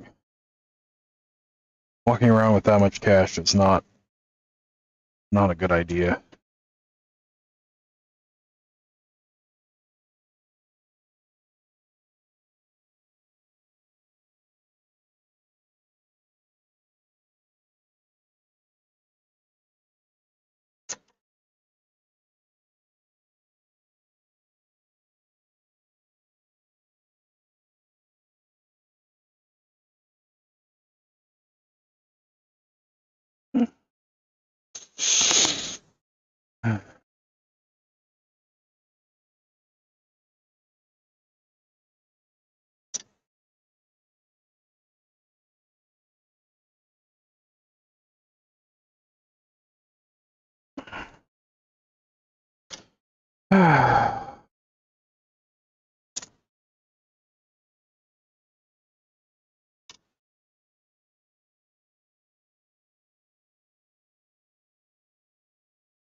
So we're almost through our third deck at this point.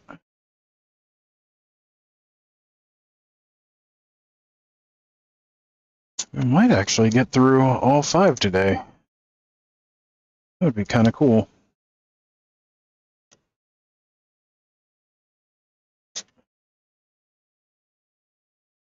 But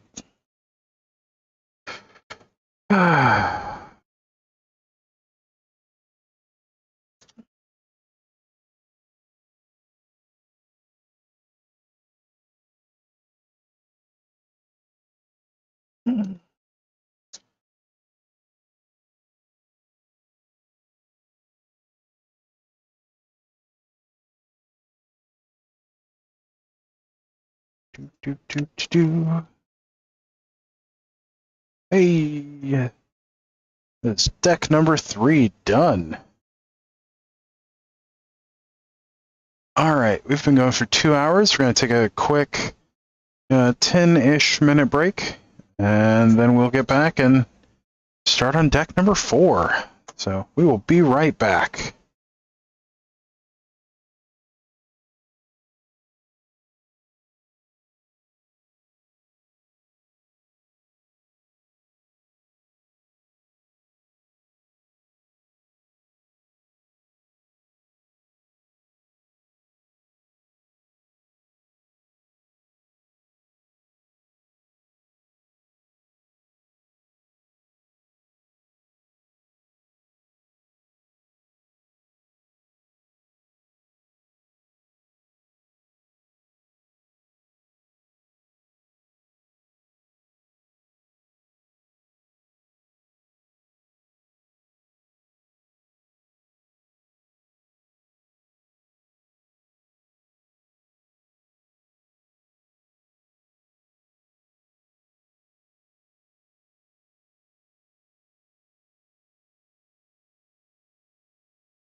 All right, we're back. On to the fourth deck. This one is going to be Bright Palm.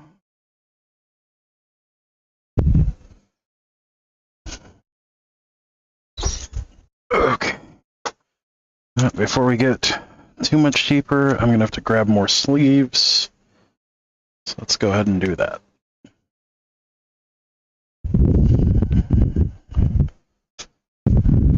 Oh.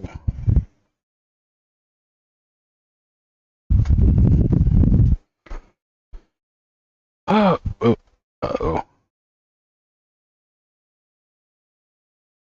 Please tell me I'm not out of penny sleeves.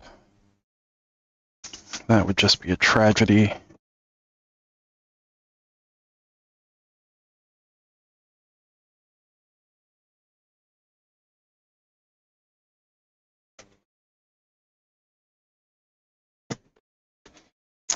I'm not, but I'm very low. Retro. Actually, let's...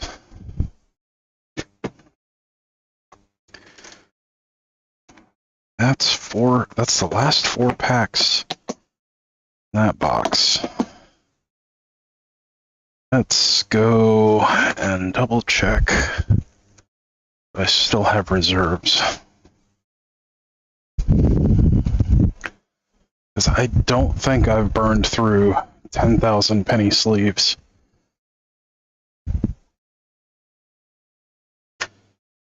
I may have. I don't think I have. So let's go check the storage room. See if we have more penny sleeves.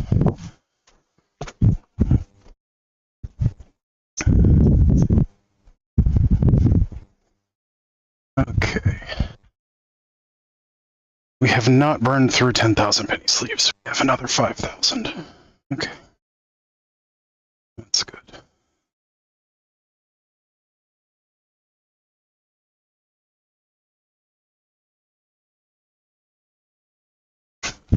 Okay. Oh.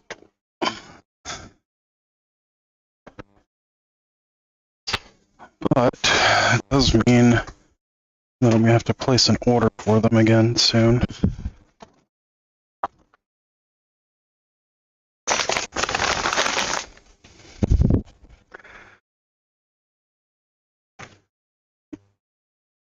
Okay. Ow.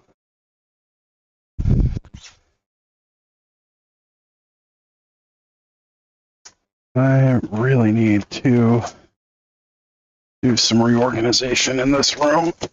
Okay. So I have some stuff that is rather precarious that needs to be done better.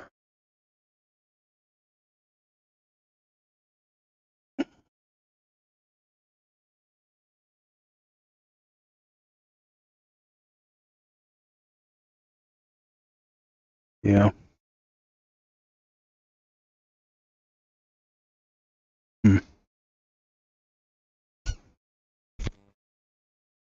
Okay. Oh, crap. Where did I put it? There it is.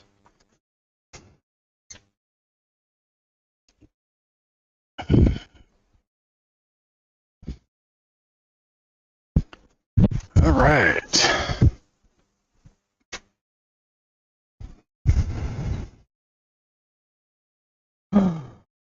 To add that to my to-do list, to order another case of penny sleeves.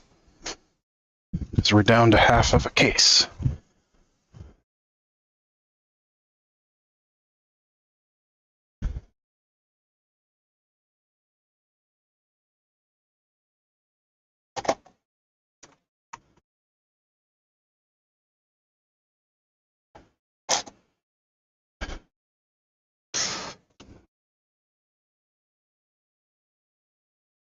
Order penny sleeves.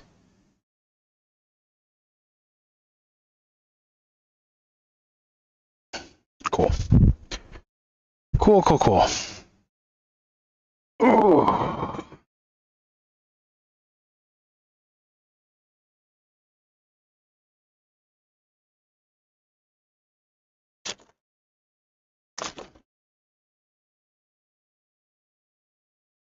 Also need to take the trash out soon.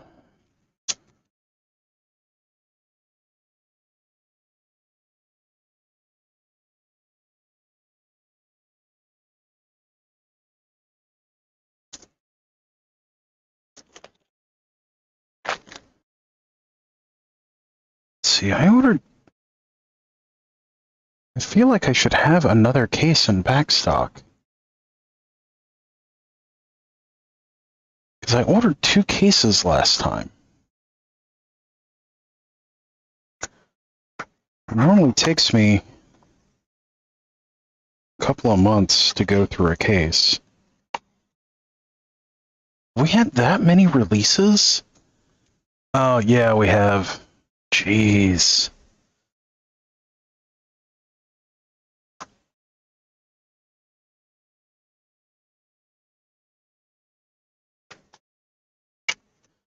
We've had so many releases the last couple of years, I guess.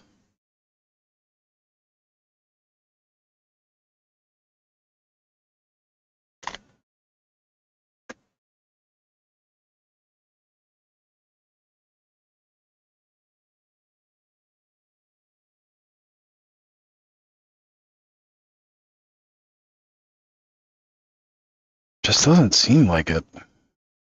But I guess we really have had that many, haven't we?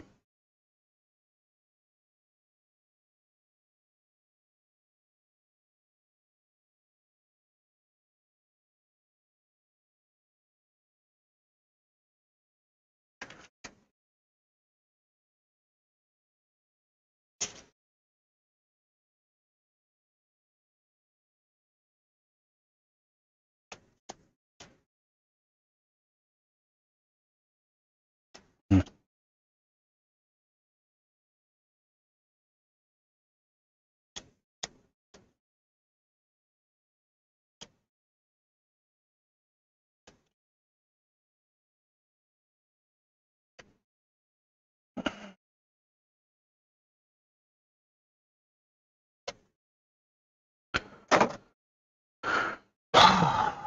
Oh, okay.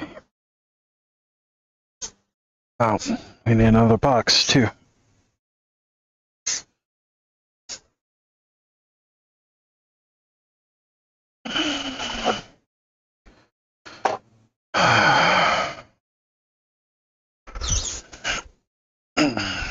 Okay.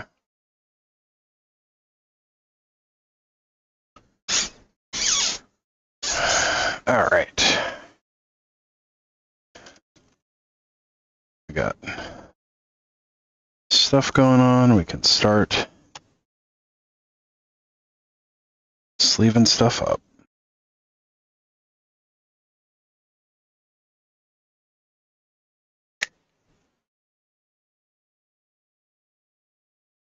July and Waller.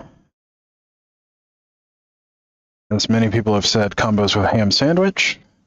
In reality, it combos with 2 pieces of bread. You don't even need the ham. Just a bread sandwich or a wish sandwich. You wish you had something to put between the bread.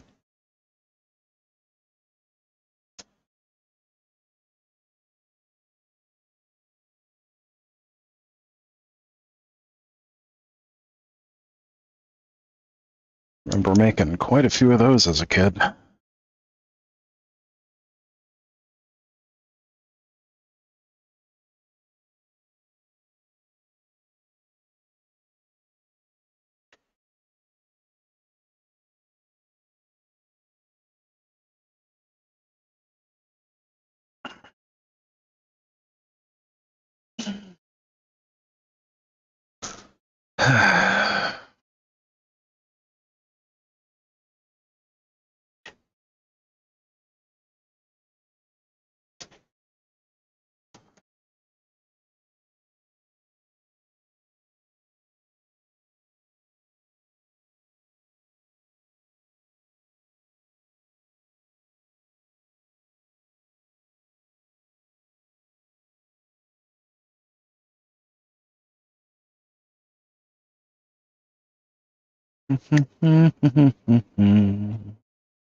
So far, the Convoke deck is the only one that's had much in the way of mainline cards.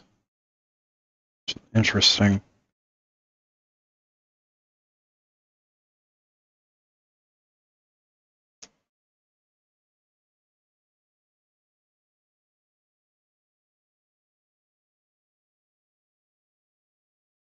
Although, to be fair, Death Greeter's Champion really should have been in the main set. But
seriously?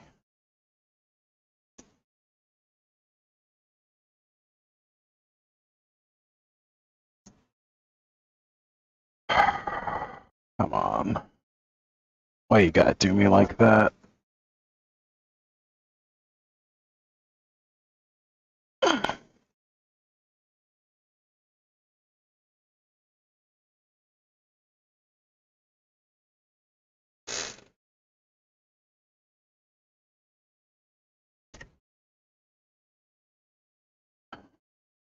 Tremoka's command.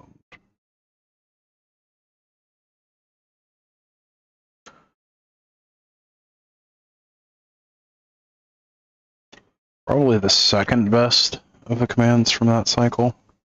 Kolaghan's command has had more impact across other formats, but Tremoka's command in standard was far and away the best one. Followed by Ojutai's command was fantastic too, but Tremoka's command far and away the best. Then probably Kolaghan's command. Silumgar's command was just meh. Like, it was good in a couple of decks, and then Atarka's command was really strong too. Atarka's command, I think, made the biggest splash in Modern after Kolaghan's command. But it didn't make a huge splash in Standard.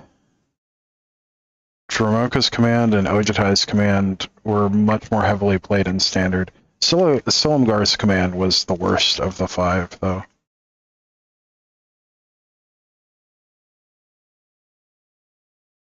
Surprise, surprise, it was the only one that... It was the most expensive one. You know. Ojutai's command was a bit of a stretch at 4, but it was still very good.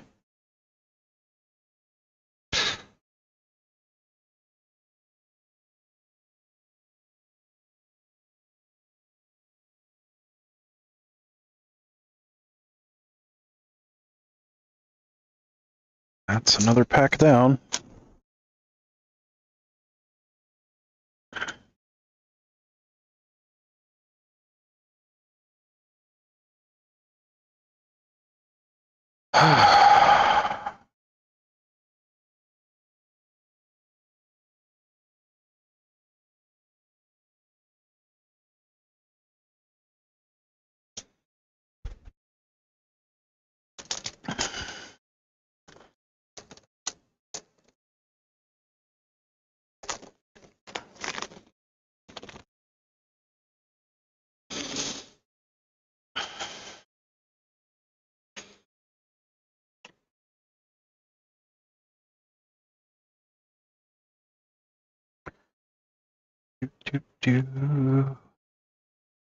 Oh.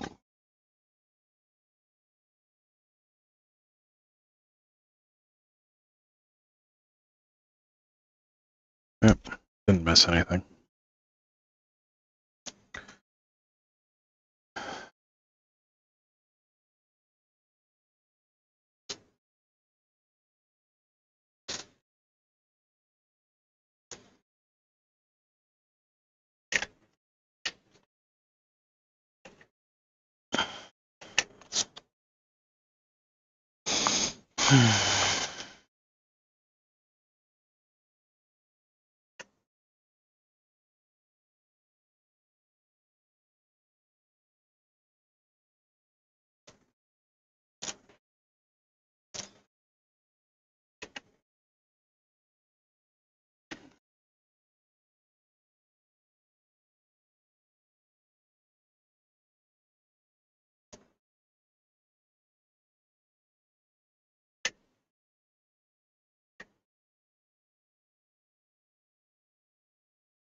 Okay.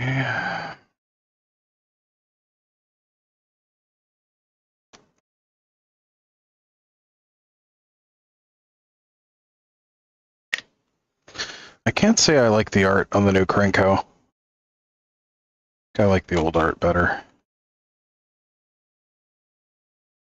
This one's just very meh as far as art goes.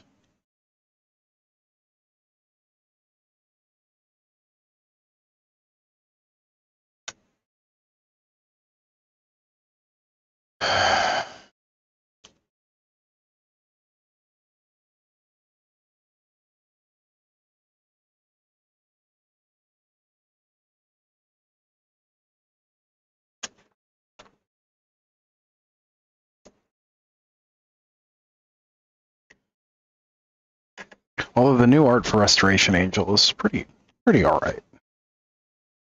Still prefer the original art, but this one's not terrible.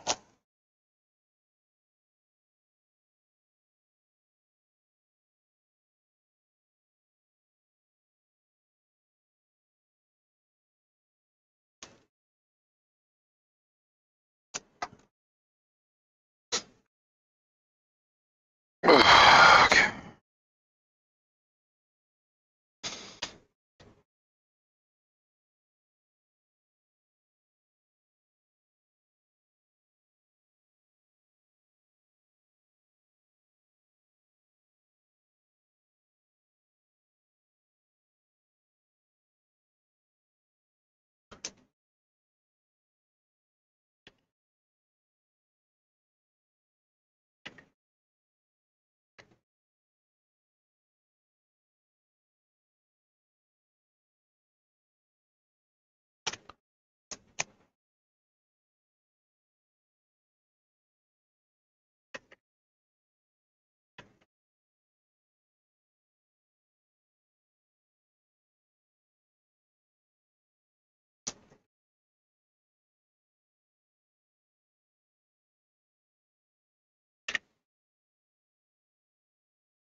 All right.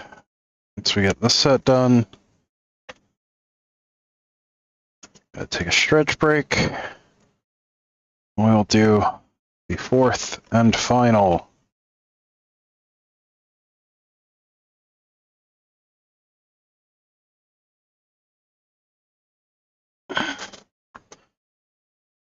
Back of them. The fourth and final deck, rather. Or fifth and final deck. This is the fourth. Jeez, what am I saying?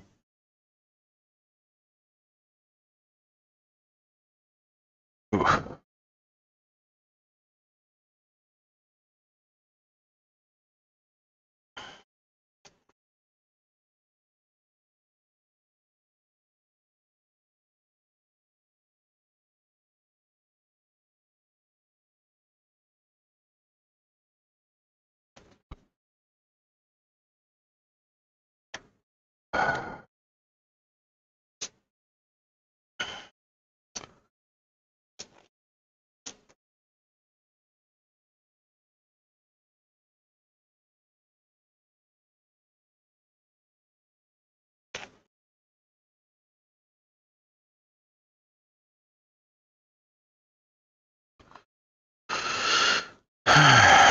Okay.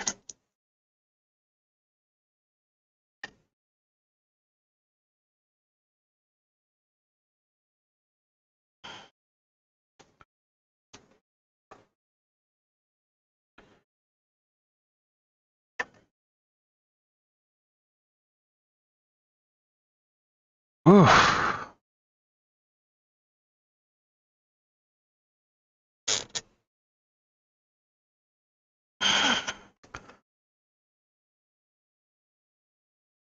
Oof.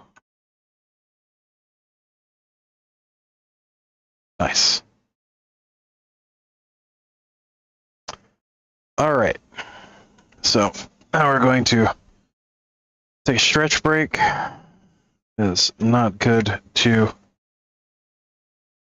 do this as long as I'm doing it, but it must be done.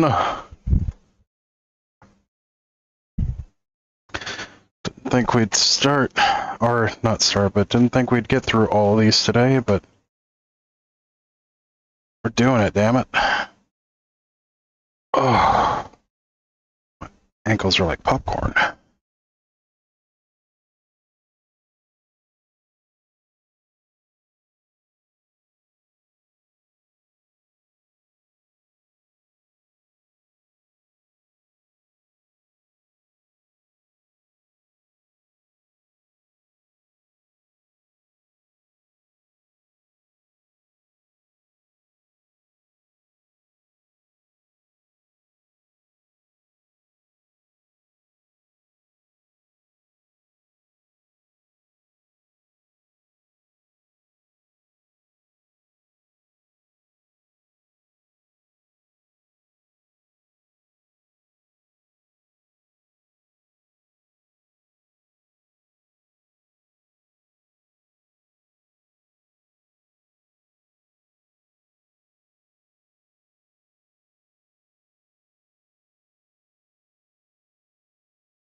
Okay, we're back.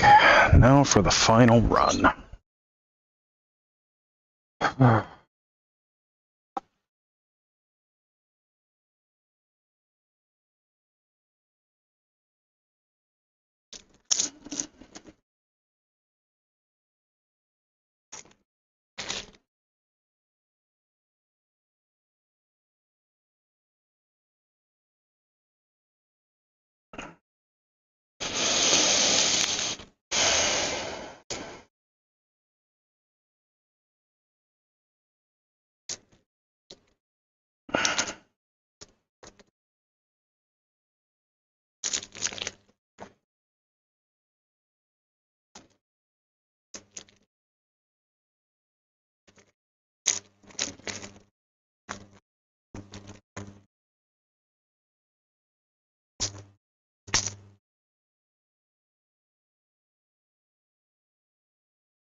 Okay. Okay. Yep.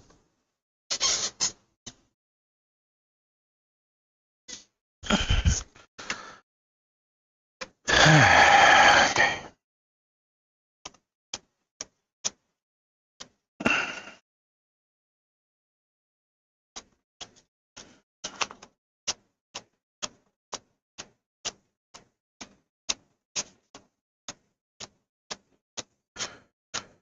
Bleh.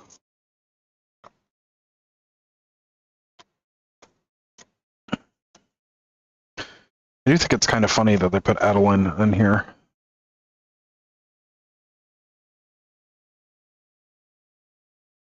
I think that's the only standard legal rare that was reprinted in these.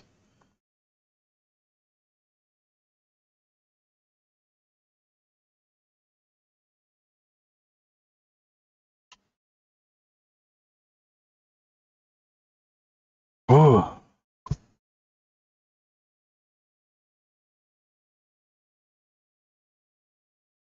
You know, it shouldn't, but this really takes, like, I know it seems like we're just sitting here going through cards, but it is surprising how much this just takes it out of you. It's just like, I know I haven't done a whole lot today. This is just tiring.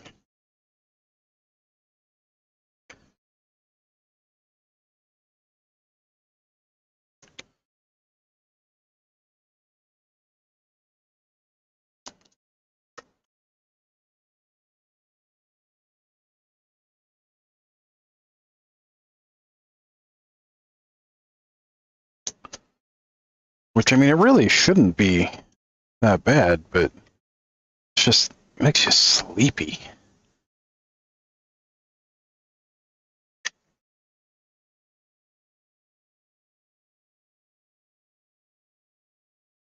I think part of it, too, is just not having something to listen to while I do it.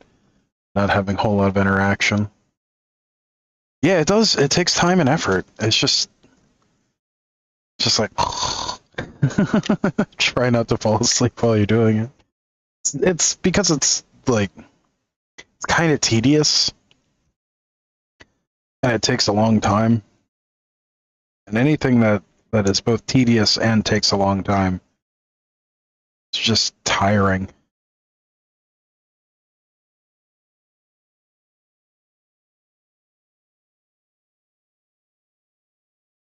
And I mean, booking these up is going to be pretty tiring too. But I have to actually get another book for these, just because of the way everything's set up.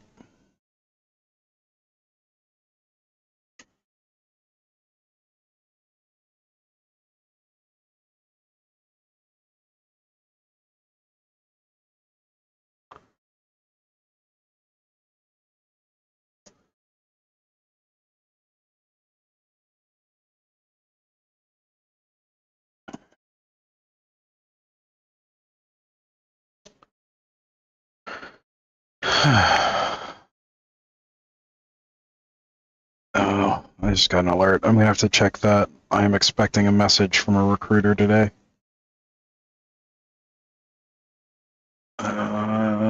That's not what that was.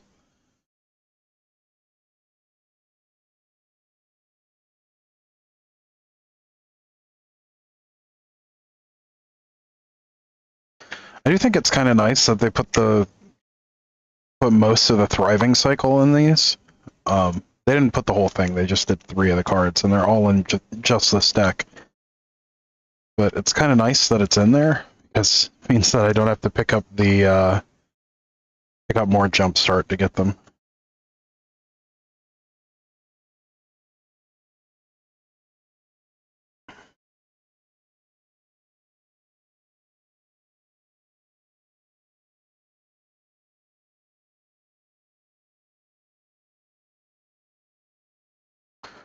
I do think it's a little weird that we have 2 different decks that are based around knights, though. Just seems a little unnecessary. Waiting is the hardest part. Yeah. It's also one of those things where, like, you can't just wait. Like, yes, I'm waiting to hear back from a recruiter, but also, in the meantime, I've put out a bunch of applications, and, like, once this is done, I've got a pile of emails to get through that I'm just kind of putting off. And I also keep running into, like, there's a lot of ghost jobs. There's a lot of ghost jobs out there right now, and it is so frustrating.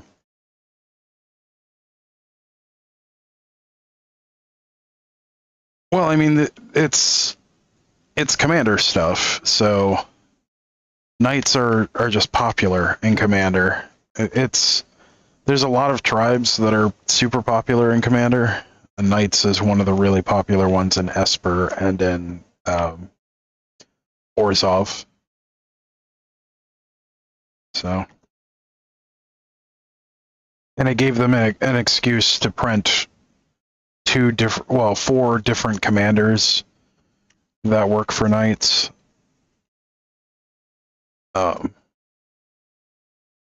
So it's like, I get it. I just don't really care for it. And it's also not like there's really a meta for Commander. There's a meta for CEDH, but not for Commander at large.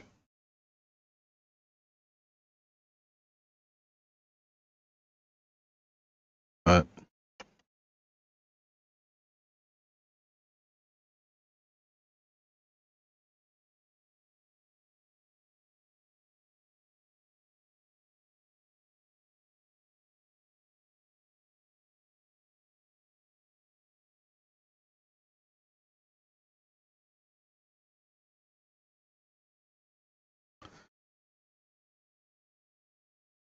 like, I'd really like if they did another like, there's one that they really should do, and that's Slivers. Like, they really should do a 5-color slivers and use it as an excuse to reprint some things that have needed reprints that don't really fit anywhere else. But they also need to just adjust the reserve list. Because, like, Sliver Queen is obnoxiously expensive right now. Because it's on the reserve list, and slivers are really popular. So I really feel like they need to work on either revamping the reserve list, which is the less ideal situation, or just doing away with it. It's like, what's even the point now? Like, when they did the reserve list, 25 years ago at this point, I don't think they were expecting the game to last as long as it has. And it's just gotten to the point where they really need to reconsider it. It's gotten to the point where, especially with older Magic, that it's just untenable.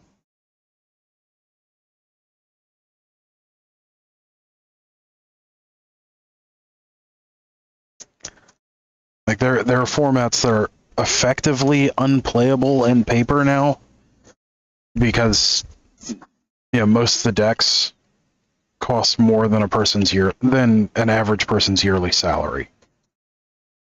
Like, and that's not healthy.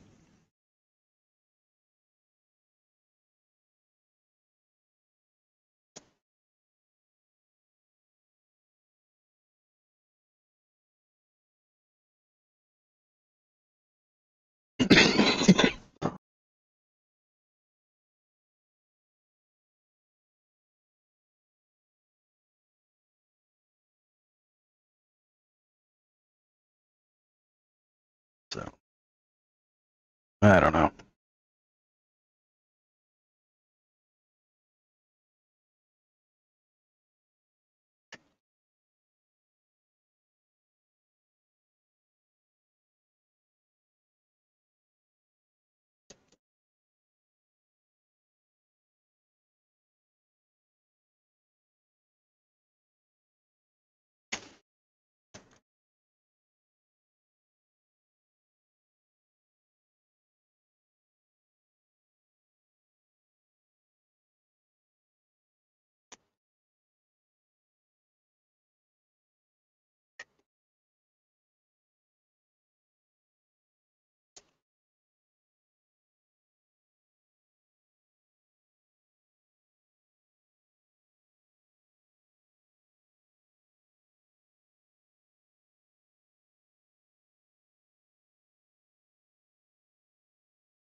So I need to put up a poll later today.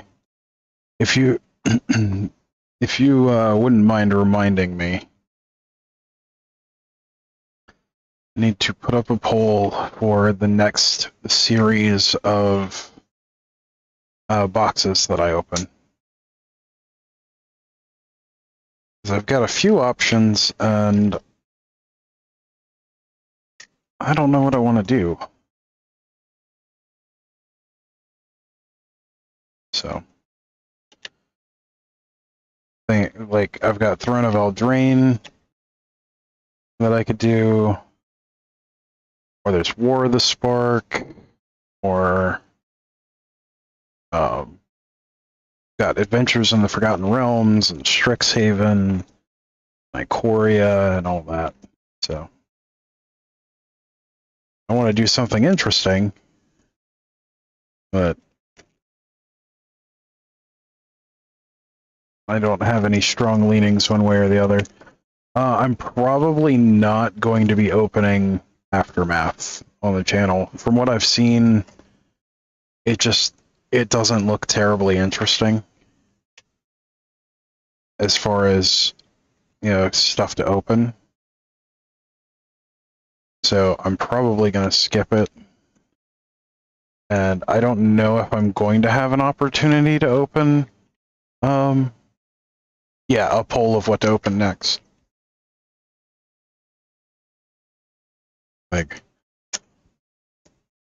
And the way finances are right now, I'm not so sure that I'm going to get to open Lord of the Rings, which is unfortunate because I really love Lord of the Rings, and I was kind of excited to open that, but I don't know if I'm going to be able to afford my pre-order for it. So.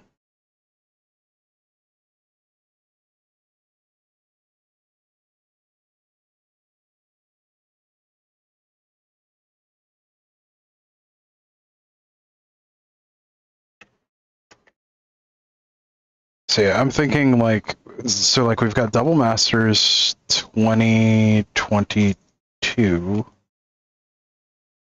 got Commander Legends. We might actually have two different versions of Commander Legends, now that I think about it. Yeah, we've got Commander Legends and Commander Legends Baldur's Gate.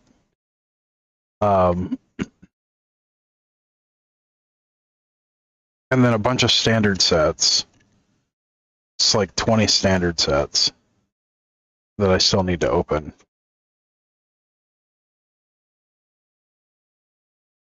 So.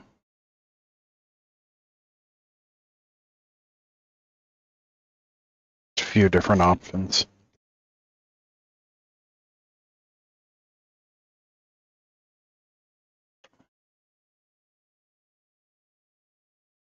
And I've got some really old stuff. But I don't think I'm up for opening that older stuff right now. Like, I've got a box of Champions of Kamigawa, and I've got a box of Saviors of Kamigawa. I kind of wanted to get a box of Betrayers and set those up to do drafts. I really wanted to hold... I'm really wanting to hold those to draft. So, probably not opening those anytime soon.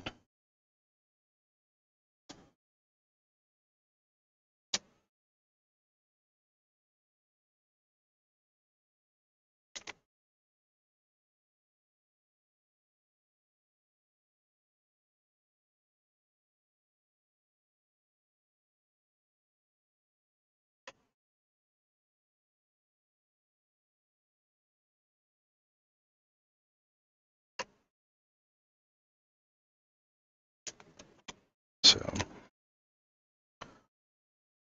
I kind of like to draft something, or not draft, but open something other than standard set. But I also have like a backlog of standard sets, so, well, not current standard. I'm completely current on current standard.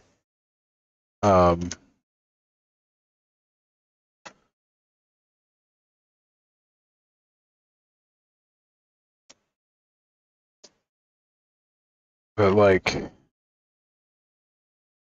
Adventures in the Forgotten Realms is still sealed.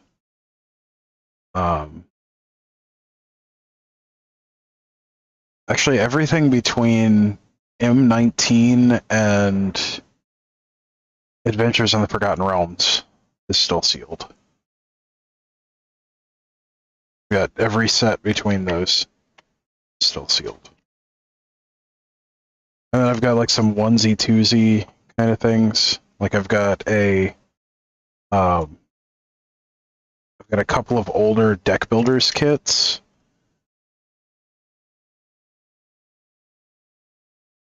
Like from around Dominaria, and then a couple of bundles from around that time.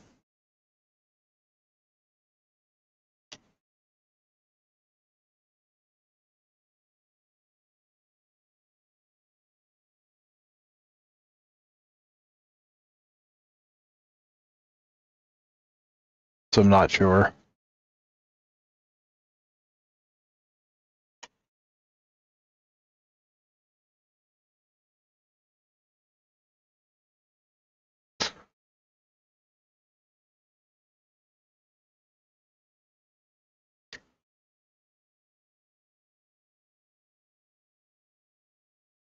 So close to the end on these. Looks like we're down to the last two regular cards. Yep. Maybe three. Oh, no, there's a few more.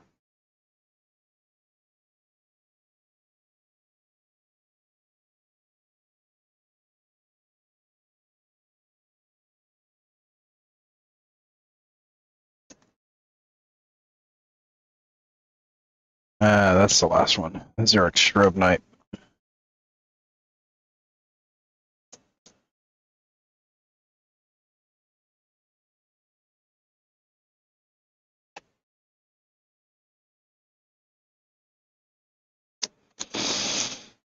Okay.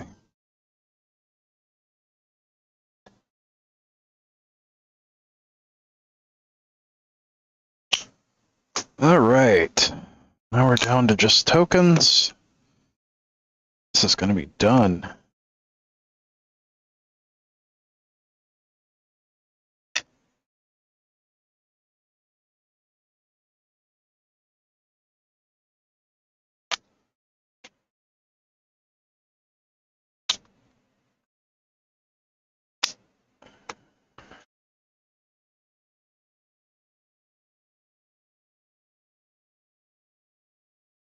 It's the final tokens. Do do do do do do do.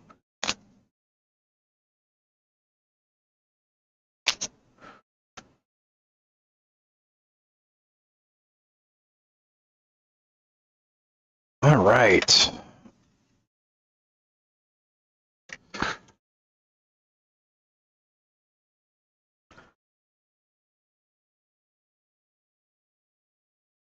So let's see. This is over 2,000 cards sorted up today.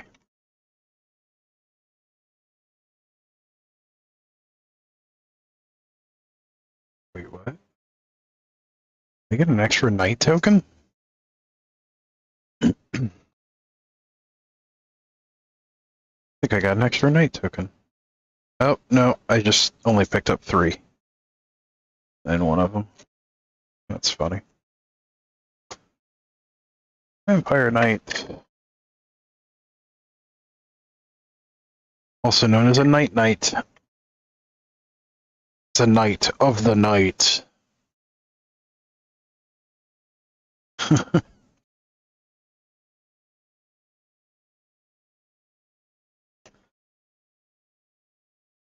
Hey, I've got to keep myself entertained somehow.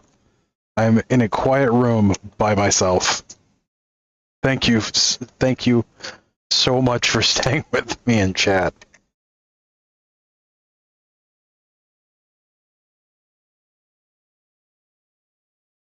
But we got through so many cards today.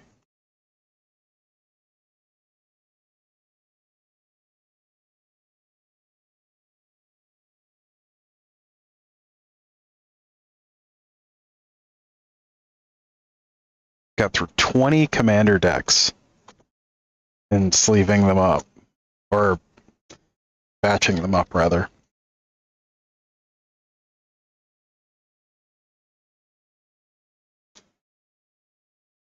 This is one of those things where if I don't just batch it and do it, it'll never get done, or it'll take me weeks to do. So this is very much a good thing.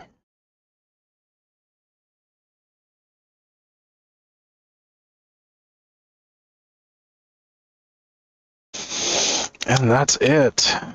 That is done and dusted. Oh, man. Oh, no! Sharpie down!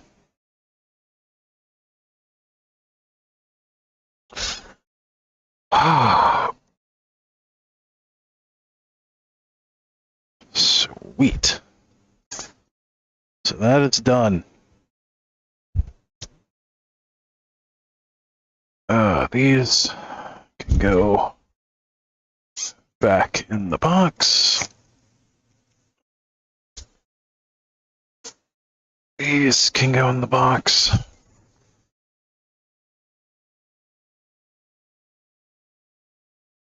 Whew. All that commander stuff done.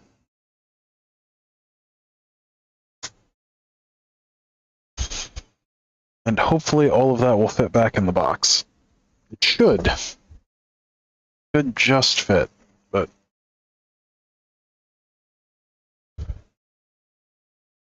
Yep.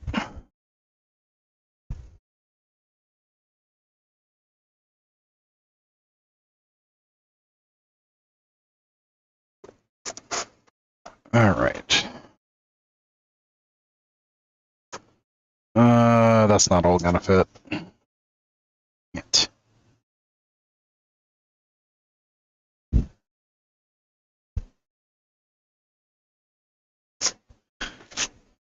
It probably would if I didn't include the tokens.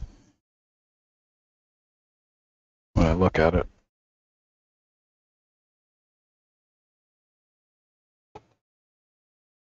If I pull the tokens, that should give me back a couple of inches of space, which is about what I need. So if I pull the tokens,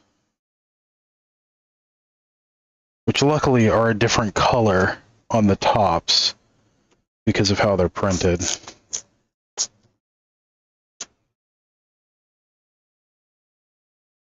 That should give me just enough room to fit all of this in.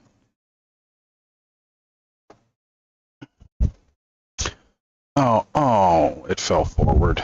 Oh well.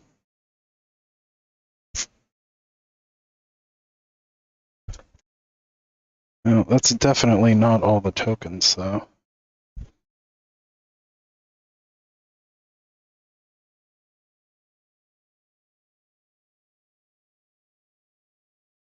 Yeah, this is going to be a tight squeeze.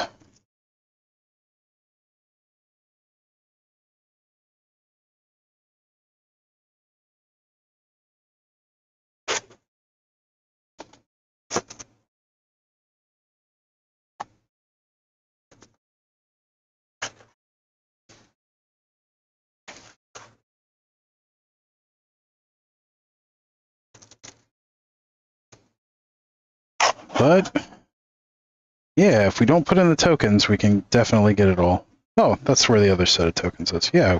Oh, we absolutely have space. Cool. Cool.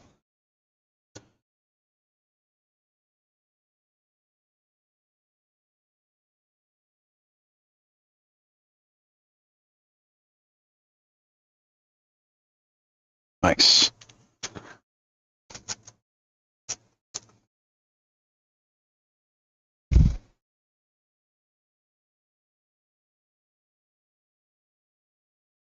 Yeah.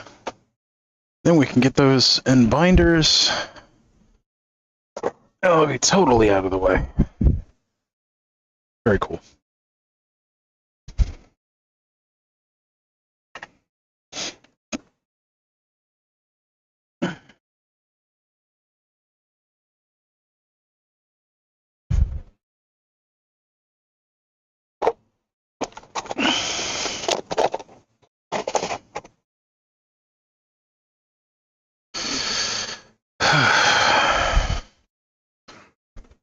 Awesome. Wheat. Now I can split this back.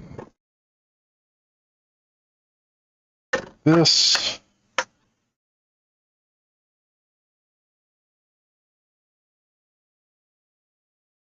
And that way, that's a better setup.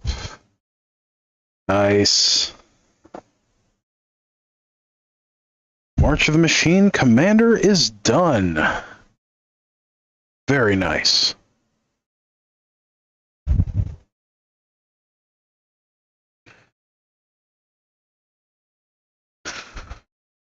All right.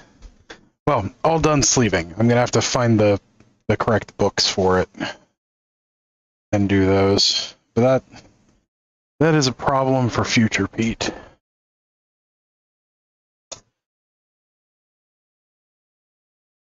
Future Pete can figure that out. So, all right. Well, thank you everyone for joining. Thank you for joining me on this adventure. As always, don't forget to like, share, comment, and subscribe. It is the best way to help out the channel in a non-monetary means, and it's completely free to you. If you wish to help out the channel in a monetary fashion, we do have a Patreon. It is linked in our About page. And it gets you access to some pretty cool perks, like access to our Discord, and the higher levels have like coaching sessions and meet and greets, stuff like that, which is all cool. But by no means feel obliged to do such. But it does help the channel. It makes it so I can share more awesome stuff with all of you. So, yeah. But until next time, stay awesome, and we'll see you in the next